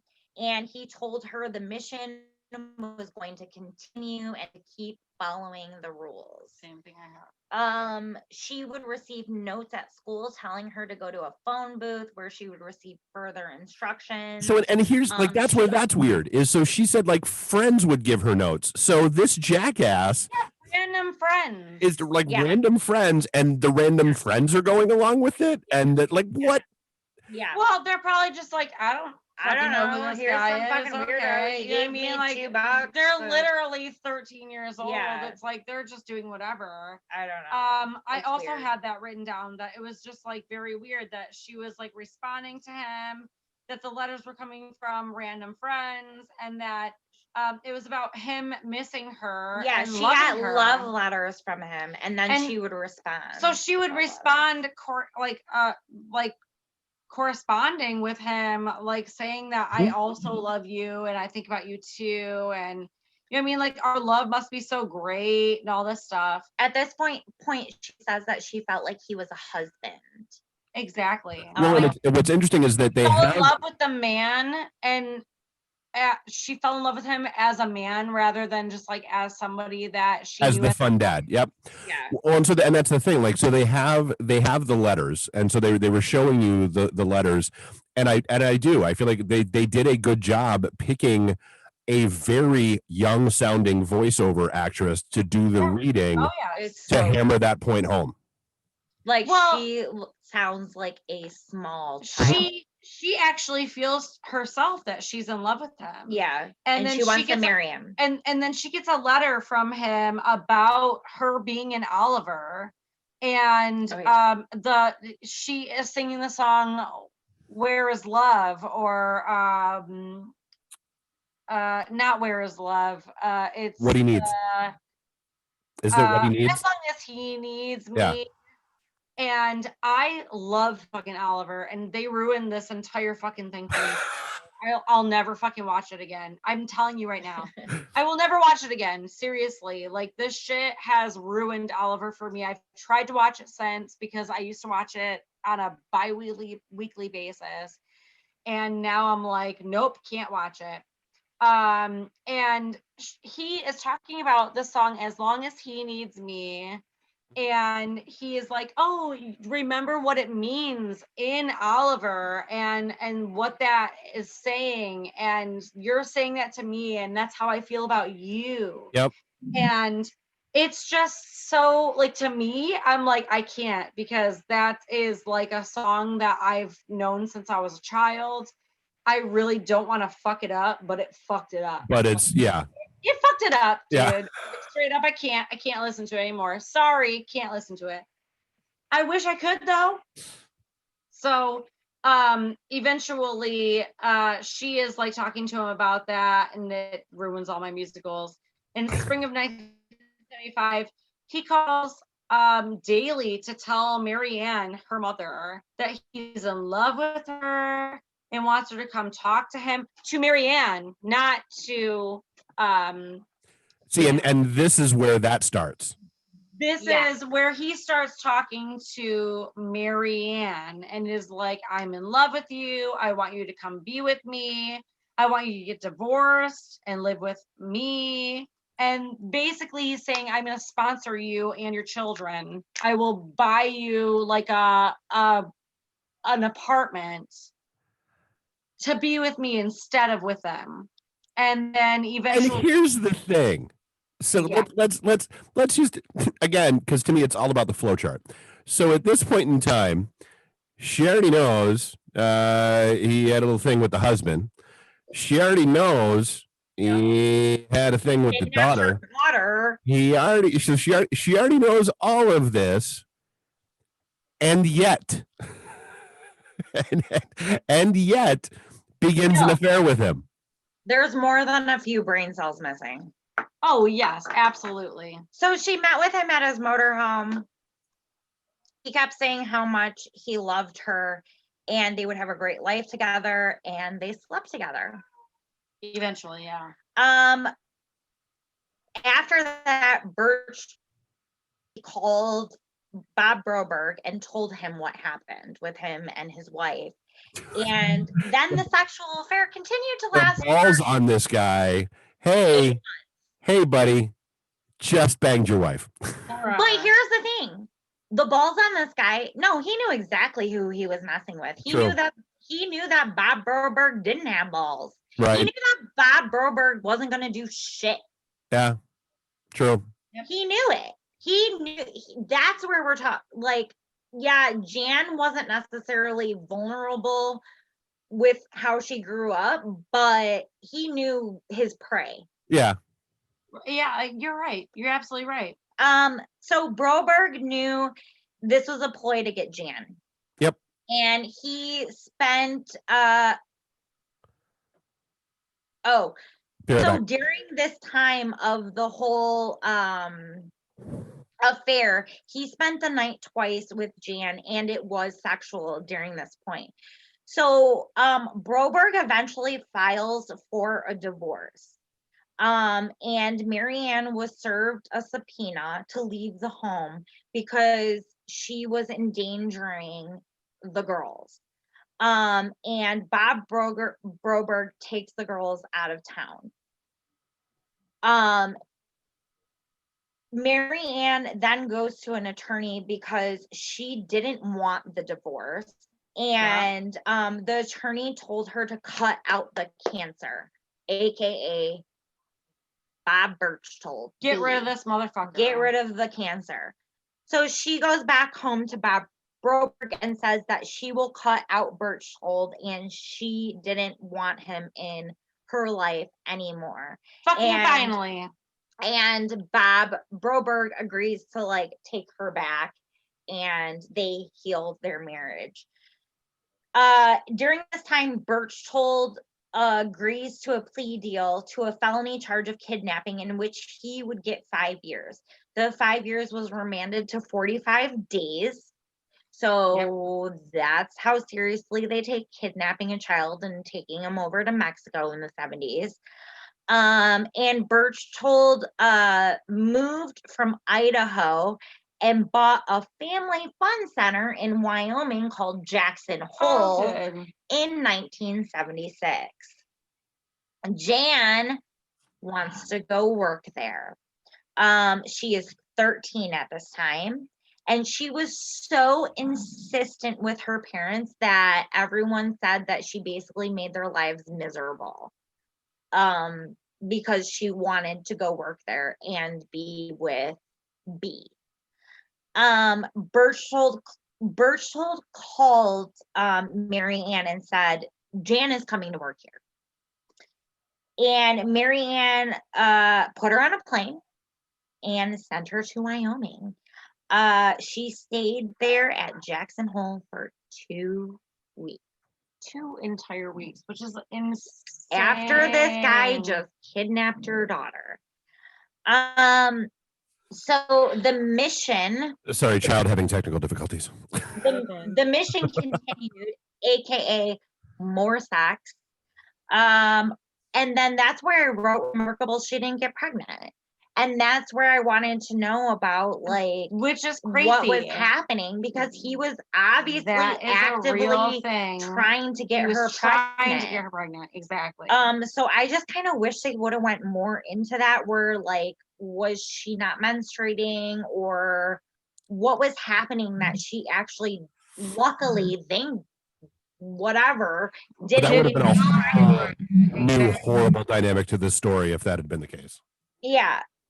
So Berchtold eventually sends her home. But she still believes I'm sorry. Did I miss it? Because I'm sorry, like I said, kid was having this known pedophile bought an amusement park that kids went to. Mother of God. Jackson Hole. Oh. Yeah, so Berchtold sent her home. Jan still believes at this time she's trying to save a dying alien planet. Berchtold was insistent to her parents that he would have her. Like, you can have her. I'll send her home for this short amount of time, but I will have her. I almost pictured I almost pictured him with like the old cartoon villain with the big curly mustache. Nah, she's gonna be mine. See? Yeah, exactly. So they August 10th, 1976. Jan left a note to her parents saying she left without B, and will not come back until they accept her and B together. And she left this note on her bed. And they all felt like this wasn't any kind of language she ever uses. This was definitely orchestrated by Bob Berchtold. So B called the parents and said she had run away and she won't even tell him where she's at. They waited a full 2 weeks before calling the FBI again. So your 13-year-old is missing and you wait 2 weeks again to call the FBI. Jan was gone for 3 weeks when Berchtold began his jail sentence. So it was kind of like they were proving that he didn't have her in that time. Yeah. He began his jail sentence. He gets out early on good behavior and then he disappears. But he keeps calling Marianne and Bob, and he cries, saying how much he misses Jan. And the FBI tells him we're answering these calls because we're going to tap your phone. We're going to try to figure out where they are. So keep answering these calls. So there's a ton of recordings of him being like, I hope she's okay. And I just miss her so much. And I don't know where she is. And blah, blah, blah, blah, blah. He says to Mary Ann, if you're laying a trap for me, I'll kill you. Yep. Which, how is that enough after the fact to get him sent to prison? Well, and Like, not only that, and then she's like, oh, well, I can't tell if you're being straight with me or not. And, right. I kind of want to, if you're lying to me, I'm going to have you killed. My brothers will do it. Right. Yeah, she says, I have a brother that'll do it, no problem. Yeah, so these conversations were continual, and he says he's still talking to Jan and she still wants to marry him. So he's alluding to the fact that he still has some communication with Jan but doesn't know where she is. FBI put a surveillance on a motorhome that they found that they thought was him, and so they find him finally. Yeah, and they knew that he knew where she was. So he what happened, he like went to a phone booth and made a call, and as soon as he left the phone booth, the FBI agents went up there and saw like a numbers circled to a page he had left open, and they call it, and it's a boarding house for girls. Yeah, it's a Catholic school for girls out in California. Yeah, and so when they call there, they ask for Jan Broberg, and they're like, she's not here. And they were like, okay, is she under some type of alias? Like, what is she under? And then finally they discover that she was. Well, because the FBI agents are like, well, do you have any girls, like, and they explain the whole situation to the school, and they're like, do you have any girls that have been enrolled there under mysterious circumstances? Yeah. And so they do confirm that she has been there. Yes, we have. It was like Jan Tobler, something like that she was listed under. And he had enrolled her there. And again, the story that he lays out is amazing. Yeah, he said that he was a CIA agent, that her mother had died and that they had escaped from Lebanon. Yep. because that was right, and Um, there was a lot of strife in Lebanon at the time, and there was like an embassy bombing and that kind of stuff. Yeah. And so and so this was, that was in the news. It was a plausible story, Yeah. or at least something that they would have been aware of for him to pick up on and build on. And so, and he made it very clear that, like, so if anybody comes looking for her, it's the bad guys and they're trying to get to me, Captain So America. hide her. Yeah. Right. Yeah. And so what's mind blowing to me is like, so you didn't present any identification to the school, any birth certificate, anything that said that you were a parent, and they just were like, okay, we'll take in this CIA agents. I mean, it's just it's whatever. the mid '70s were a simpler time. I mean, Sure. I get Okay. it, but it's mind blowing right now to think of that. So they basically they seize his motorhome. They go into the motorhome and they find like poster-sized pictures of Jan. Yep. How creeperific was the inside of this guy's motorhome? Yeah. And I'm not gonna lie, because so they get to they tell this part of the story before they tell about finding her at the Catholic school. Yeah. My first thought when they went in there and there's all those poster-sized pictures of her, I'm like, he killed her. You're right. I'm Well, sorry. yeah, that's what I thought too. Like he's built a shrine to her and he's killed her. And this is his memento mori. Like this is his shrine to her in her death. I don't know. I don't think he would have killed her just because he was so sexually satisfied by young girls that, like. But she's getting older. She's not. Well, she is, and we talk that comes into play later too. So anyways,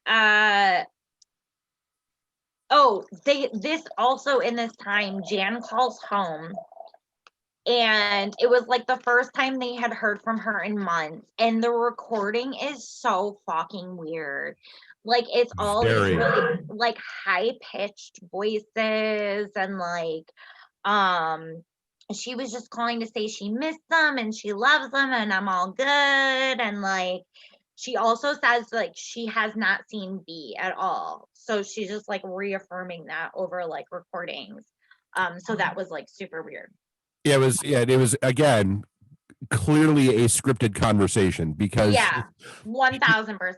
Because 100,000%. Because you listen to the stories that B is telling the parents, that she's on the streets, it's prostitution, she's selling drugs, it's this and that. And then this phone call, she's very perky, she's very upbeat, she's very, I just wanted to say I miss you guys. I'll talk to you guys later. Yeah. Yep, miss you. Yeah, that's bizarre. So I'm sorry, I did skip ahead a little bit by revealing that fact that they found her at that Catholic. So that's my bad. But oh my God, you whore, you ruined everything. I know. I'm terrible. So basically the agents of the FBI arrest him the next day for probation violation. Yep. She was forced on a plane to go home, and when she returns home, she's distant, she's hollow, she's like void of any emotions. She's withdrawn. Well, and again, and this is why you listening to her now, like in the contemporary times, and listening to her describe herself, then she's like, I'm convinced. She's like, I was convinced that my family was going to be killed. Yeah. My sister's going to go blind. That all this other. She's going to be killed. She was basically a martyr for her family, or how she felt she was. So on June 24th, 1977, Jan is home for 38 days. An employee calls Bob Broberg screaming the shop is on fire. His florist shop, yep. Yeah, so they all go down. His florist shop is just in flames, and the contemporary footage and the newspaper articles, like that was not a small fire. Like it's not. Well, yeah, the FBI agent said that he burned down the whole street. Half a block. Burnt down half a block. Yep. Yeah. Jan felt like this was her doing, because of what had happened. So she carried a lot of guilt for that. They knew that Berchtold was behind it. So he was charged with arson and robbery, and come to find out, he convinced some guys in jail to do this. I'm sorry, the FBI couldn't pin that on him. Right. And so I forget, they couldn't pin that on him. Have we already hit the point where he went and worked at his brother's car dealership? Oh yeah, we skipped over a bunch of stuff. I'm sorry, I think I skipped. Yeah, no. So that's why I wanted to make sure, because like one of the things his brother, because again, his brother, dude, my brother's a total perv, but it said, he's a total charmer. Like he's the consummate sales guy. He's like, he sold more cars than anybody at the lot. He could talk anyone into anything. That he could sell anything to anyone. Yep. At any point. And so like that's kind of, that to me, that was kind of the setup for, like, he's the consummate con artist. So that's how he talks the wife into this stuff. That's how he talks these guys to commit felonies for him and that kind of stuff. Yeah. Right. Exactly. The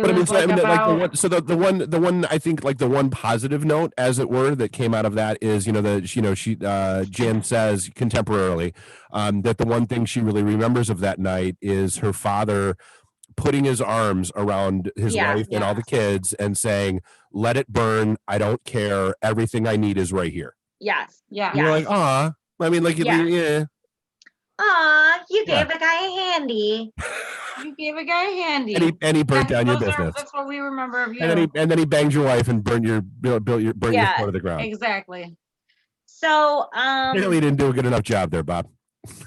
Let me know if I'm skipping over some, but the next thing I have is now the charges are starting to rack up. He has first-degree kidnapping, impersonating a CIA agent. Yep. And then and now, like, the parents have said, screw the affidavits. We're all in. Whatever charges you're going to file, we're going to testify. Well, then he ends up being acquitted of first-degree kidnapping by reason of mental defect. Yep. And signed by a judge. He beat the arson, CIA impersonation, both kidnapping charges, and I wrote white privilege. He was ordered into a mental facility in 1977, released in 6 months, because of course he's cured. Right. Yeah, I like, and that was one of the recordings. The doctor really pointed out where this all stemmed from with me, and it was just, it was just crazy. Yeah, so he said that he was raised by a stepfather and basically like kept in a separate house. Yeah, that he lived in the barn. Yeah. And that he was very, and again, and this is why I was saying before, like, you don't really get a lot of the family. Like, I think, like, this is one of the, like, where the brother could have basically been a bigger help to the story. Well, right. Like, why wasn't this verified by the brother? Because it wasn't. That's what I'm saying, is you only hear this from him. So that's what makes me think it's bullshit. It's all bullshit, because we know what a consummate con artist he is. Right. Yeah. Like, everyone feel bad for me. Right. I was kept away from the family in isolation in a barn. Right. Dude, guess what? Lots of us had shitty childhoods. There comes a point in time when you can't blame your life on it. And we don't grow up to be fucking monsters. Right. Weird. So he also said he was sexually abused as a child. So, and then he says that he took care, the burden was placed on him to take care of his younger sister. And if he took care of her, he could stay in the house. Yep.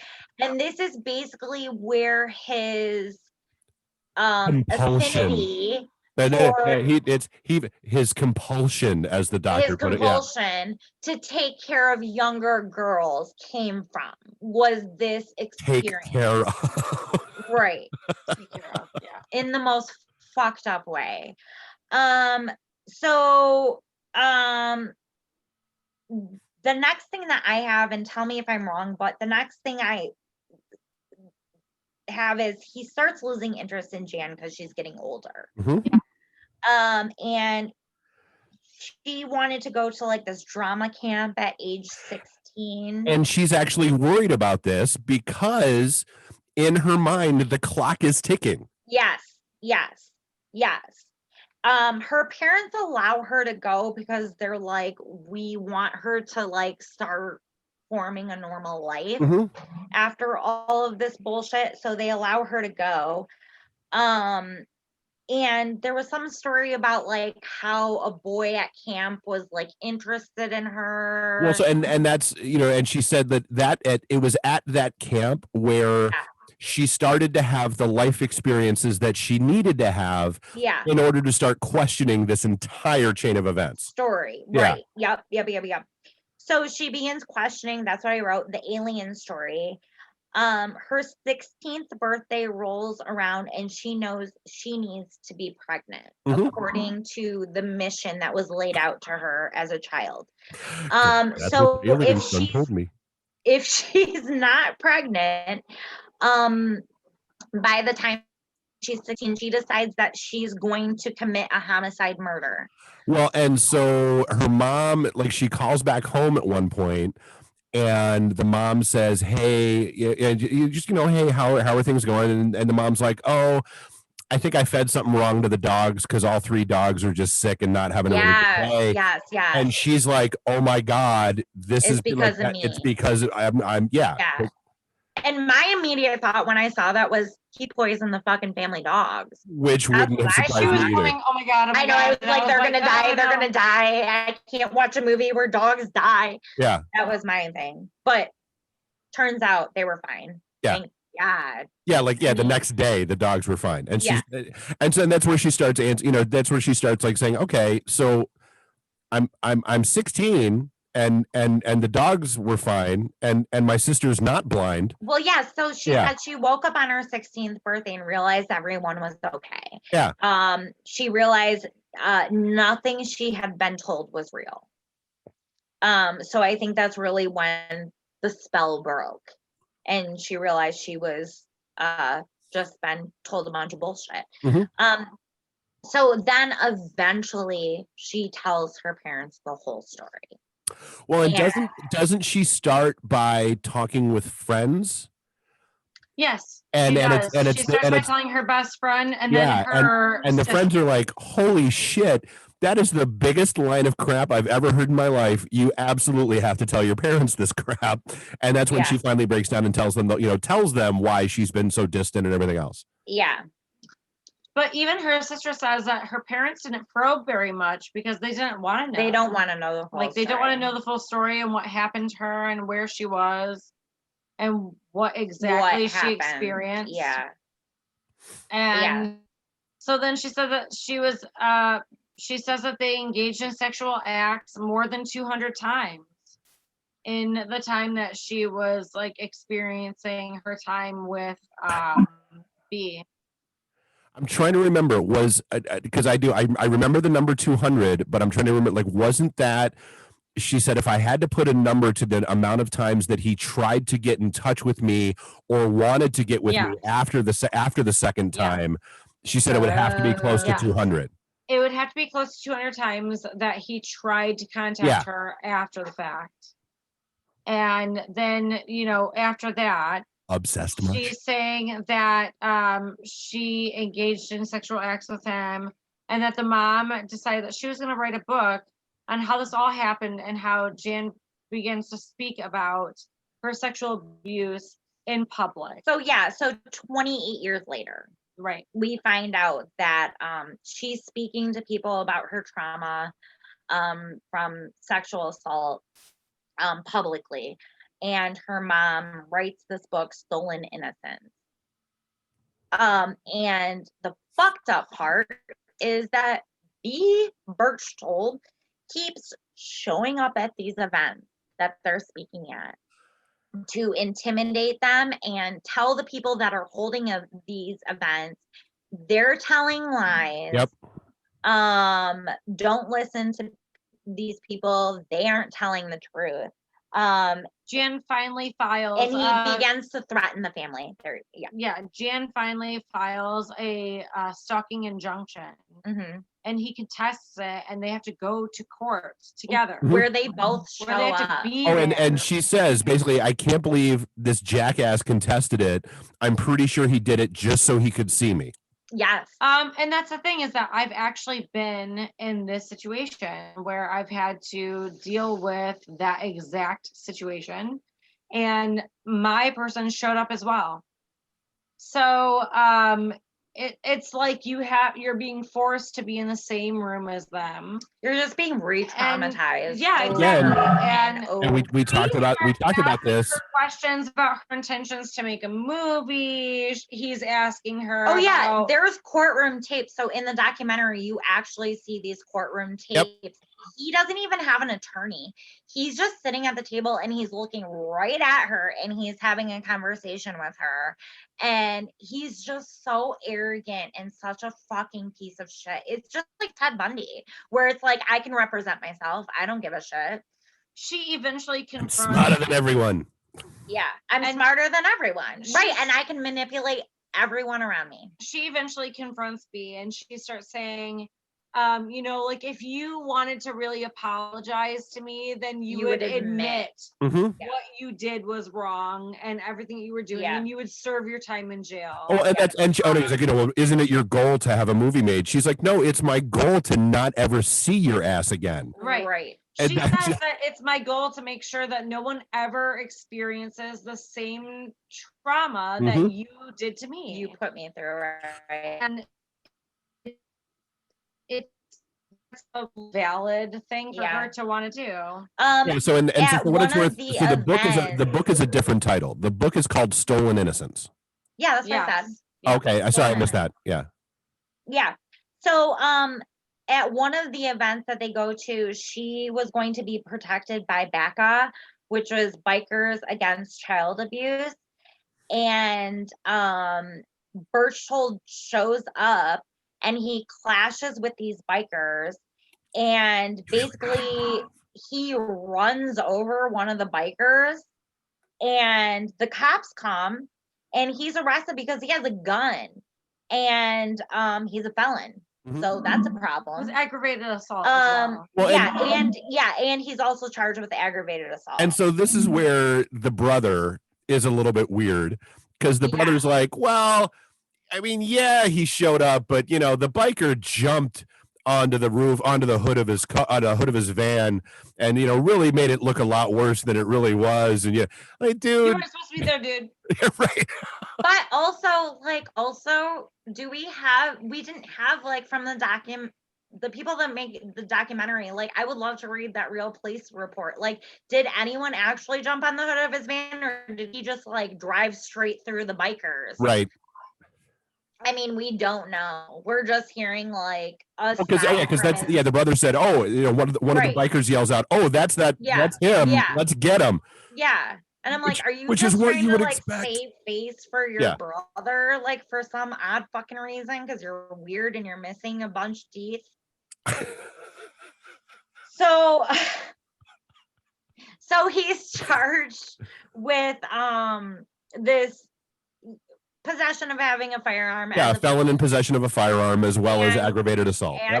Assault, and basically he's gonna go back to prison. So he decides to commit suicide. Yeah, apparently he was on heart medication.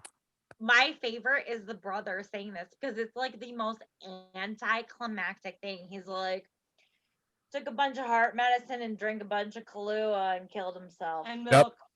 That's all he said. Like, just like Kahlua and milk. He heart medication, Kahlua, and killed himself. Yeah. Like, no. Made himself some White Russians and just got it off. Yeah. Like, his brother's just like, dude's a piece of shit. What Dude, well, again, same total. Oh yeah, my brother's always been a pervert. Yeah. Oh, hey, my brother killed himself. Yep. Yeah. It's wild. Like, I want to know more about this family dynamic. Like, what happened to them as children? Something happened. So here's a funny thing, actually a rather interesting thing. So apparently the people who made this documentary are attempting to get funding to make a second documentary to specifically dive into the LDS and the culture of forgiveness and embrace and why he was able to reassimilate back into that town so easily, and why that was such a thing. Because they said that's the thing. They said because one of the things they say is that it's easy. Like they said, said, hey, 40 at the time, it was like, 45 years later, it's easy to look at these parents and be like, you're effing morons. You missed every, but they said, but when you look at it through the contemporary lens of that time in that town with that church's influence, it's not that big of a stretch. And they said, honestly, that's the story we want to tell now is, holy shit, that was a whole culture and environment that enabled that crap. Yeah, and like, here's the thing too, is like when you say LDS, it's not specific to LDS. Like, you look like at extreme evangelicals, like they have a practice of forgiveness up to a certain point, like unless you're a homosexual or what I mean. And again, and that's why that incident between those two guys was such a big thing. Right. I mean, that's the thing, is like you have to review this whole story within the context of, I feel like it's like not only the religion but the time. It's like that Drake meme where it's his two different faces, and it's like, the LDS is like, homosexuals, pedophilia. Yeah, exactly. Well, because I mean, pedophilia is basically like written into scripture. It is for them. Mm-hmm. I mean, it is. Look at Warren Jeffs. I mean, that is insane. He was orchestrating hundreds of marriages between 12, 13-year-old girls and 50-plus-year-old men. That is the culture of LDS. Oh, for sure. Yes, like they might have, like, because I know parts of LDS like shun bigamy now, but like you're still embracing parts of it, and there's still a big part where we expect young girls and young women to just be submissive and to be owned, and that's just normal. That's just part of our belief system. That's fucked up. I mean, like, that's so fucked up. So I just a couple of wrap up notes, because again, there's a great article, Vanity Fair, which we've talked about them obviously since the Epstein thing, and just the great work that they do. So after they got rid of the one editor, right? So like, there's nothing about like, this documentary was the first time that the dad talked about the homosexual entanglement with the guy. Like, that wasn't in the book, that wasn't anywhere. This is the first time that he was actually that he actually told that story and that kind of thing. This and not only was he done, not only had he gone after kids before, he had used this alien abduction thing before. Okay, so I didn't know that, but that's what I wanted to add too, is something we didn't talk about, is 6 women contacted Jan and said he had assaulted them as little girls, and he was actually found guilty in court for raping one of the girls, and he spent a year in jail for that. A year for raping a child. 1 year. And was let out, and then continued to do what he did to Jan. I mean, that's just like, if that tells you anything about our justice system. And I mean, still to this day, there is not enough of a punishment for rape, in my opinion. I mean, same. Yeah. It's not even looked at really as a violent crime. Well, so this is just before I forget. So like, this is They talk again about the sequel to the film. They want to explore different topics that we didn't have time to really deep dive into, like the role that faith plays, maybe not even just with LDS, but the role that faith plays in sheltering communities, the communities that shelter this stuff, as well as grooming and brainwashing. Those are seriously interesting, intricate things that happen. And while we touch on both of those topics, we really don't explore it as much as I feel like we should have. Yeah. And like, just as you were saying that, I just thought about too, like in almost any religious group, girls are always the victims. Unless you're looking at a situation like the Catholic Church, where it's boys, but young children are always the victims. One thing that I took from this entire thing, and at the very end of the documentary, they say, if you can manipulate adults, imagine what you can do with a child. Yeah. And that is something that I think about a lot, because I'm like, you know, I'm an adult, and if somebody can like manipulate me some type of way, then they can manipulate a child for sure some type of way. In the worst way. In the worst way, exactly. Yeah. And that was like something that like I took home with me from that, where I was like, it would take something totally different in me to even think otherwise. And Jan says that she has forgiven her parents, and she talks about forgiveness with Berchtold, but mostly what I got from what she said about her forgiveness with Berchtold was basically, it was like, if you have hate in your heart, basically you're the one drinking the poison. Exactly. That it basically just it jails you in. Right. And exactly. And she said the unfortunate reality is the person that she wants to think about the least, she thinks about everything. Yeah, is the time she wants out of her life is just the thing that is always there. And then again, because we're talking about 50 years later, so Bob, the dad, has now died. He did? He died last November. But he and Marianne did stay married until his death. And then it was funny, and not like funny, haha, but it was weird. Like when they showed Jan, I thought she looked familiar. And I couldn't figure out why. Isn't she an actress? She's an actress. Like, so she's been on. She's been on. Yep, she's been on Law and Order SVU. She's been on a bunch of, like, she's done a bunch of stuff. Yeah. Which good for her. Yeah. I mean, it's wonderful that she was able to like take charge of her own life, and she was able to forgive her parents and for the situation, because just move on and move on. I mean, I can't imagine the years of therapy it fucking took, but I'm glad that she was able to forgive that. I mean, talk about a culture of forgiveness, but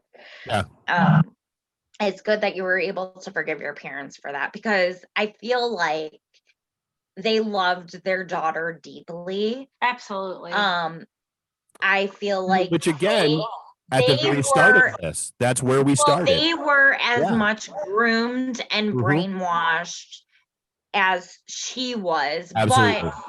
But as adults, you expect that we can, you know, push against that, and we'll know better, and we'll protect our children, and so that's what makes it. I mean, that makes it extremely hard, and I can't imagine what that family has like had to think about and go through, and the conversations that they've had to have to try to get to the place that they are at. How uncomfortable it could have been too. Oh my God. And I think, and at one point, one of the sisters says something about that. She's like, you know, it took basically forever for them to come together as a family and be able to move past this. Yeah, because it would. It is because as a child, you think your parents are gonna fucking protect you, and you would just feel so failed, and like you have no trust, and especially like if you're finding out about this as a 16-year-old. Can I tell you an anecdote? So you found out your dad was giving out hand jobs? No. I hope he's not watching this right now, because he does watch it. I'll be like, what the fuck? No, but so when I was 16, I started reading the Da Vinci Code. Okay. And I know it's now as an adult, I know it's fiction, but there were a bunch of things in it that I didn't know about Christianity that were true. Mhm.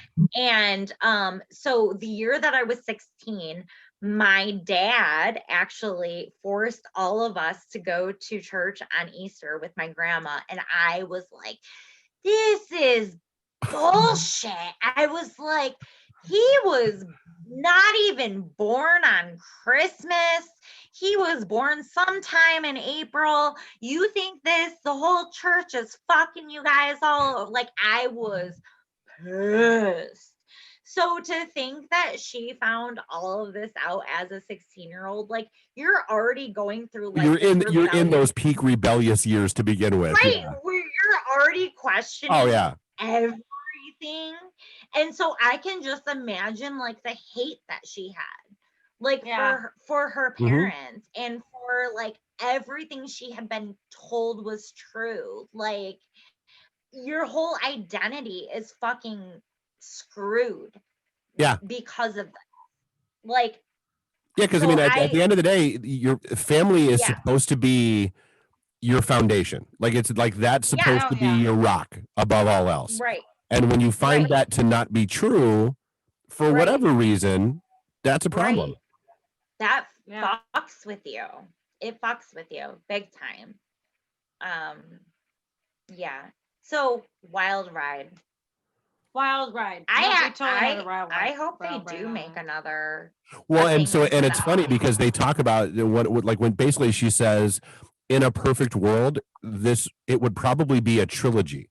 Like, this would be the opener to it, and then they want to deep dive on the community aspect of it, and then the religious aspects of it. Shit, this woman went through. I have so many questions. Still, I want to know so much more about these. Like, I want like affirmed. I want to know about the wife. I like I want to know like what. Same. Like, my psychologist like brain is like, what the fuck happened to him? Because are you born? It's like nature versus nurture. Was he born a fucking sociopath, or what happened? Or was it created? Because his brother didn't affirm any of those stories. So and that was interesting. In that same Vanity Fair article, they talk about how the brother really wasn't all that keen on participating, but felt that he owed it to his brother's memory to somehow give him something of a voice. It to his memory, and the first thing you say about him is he's a pervert, and that's little girl. And so that's one of the things that they follow up on. They're like, and that's part of what we want to explore further is the family dynamic that enables these sorts of things to happen and these sorts of behaviors to be a thing. So yeah, no, that's fascinating. Like, I want to know more about that. Like, what trauma did he go through? I would also like to know. Well, and like I said, and same thing, like, what trauma did his wife go through? Oh my God, yes. We don't have any information from that entire side of the family, so it's like, I would like to know. I totally respect like their want for anonymity. Like, sure. But like, you're just protecting your kid. Like, I'm sure she was in survival mode at that point. Like, I just got to get the fuck out of here. Yeah. Like, you know what I mean? Like, I'm sure she was just in survival mode. Yeah. So, yeah, I don't blame her for not, or the kids for not wanting to. I mean, it's fucking embarrassing. And their dad was probably a monster to them too. If he had any girls, you think he was? So, and that's the kind of stuff I would want to know. Was he American Dad at home? Right. And used or was he a pedophile? Use other people's kids as that outlet. Right. Yeah. I don't know. Right. It's so fucked up. It's so fucked up. I have so many questions still. We all do. But that is highly entertaining, fascinating documentary. Yeah, and it's what, like it's an hour and a half long, so it's Hour and a not half. so Yeah. it's so much information. In that so hour and a it's half. not like The Vow where you're watching something for 9 hours and multiple Right. episodes. It's an hour and a half, you're in and done. Watch it twice if you can. Yep. Right. Yeah. I remember the first time I watched it, I was laying in bed. Spencer was asleep next to me, and I was just had my jaw. I don't understand what's happening anymore. Yeah, exactly. It's like we just need like extra Especially time. when Bob said he jerked off the other Bob. I was like, what the fuck am I watching? Mhm. Y'all Bobs need to figure it out. Y'all Bobs are fucking fucked up. So thanks Dave for joining us Of course. tonight. Thanks, Dave. We love you. We had so much fun. Next week we'll do 90 Day. Or we have to talk to you about this after we get off, actually. Talk it to you. Talk it to you. But we love you guys. Thanks for hanging. Yes. Bye. Bye.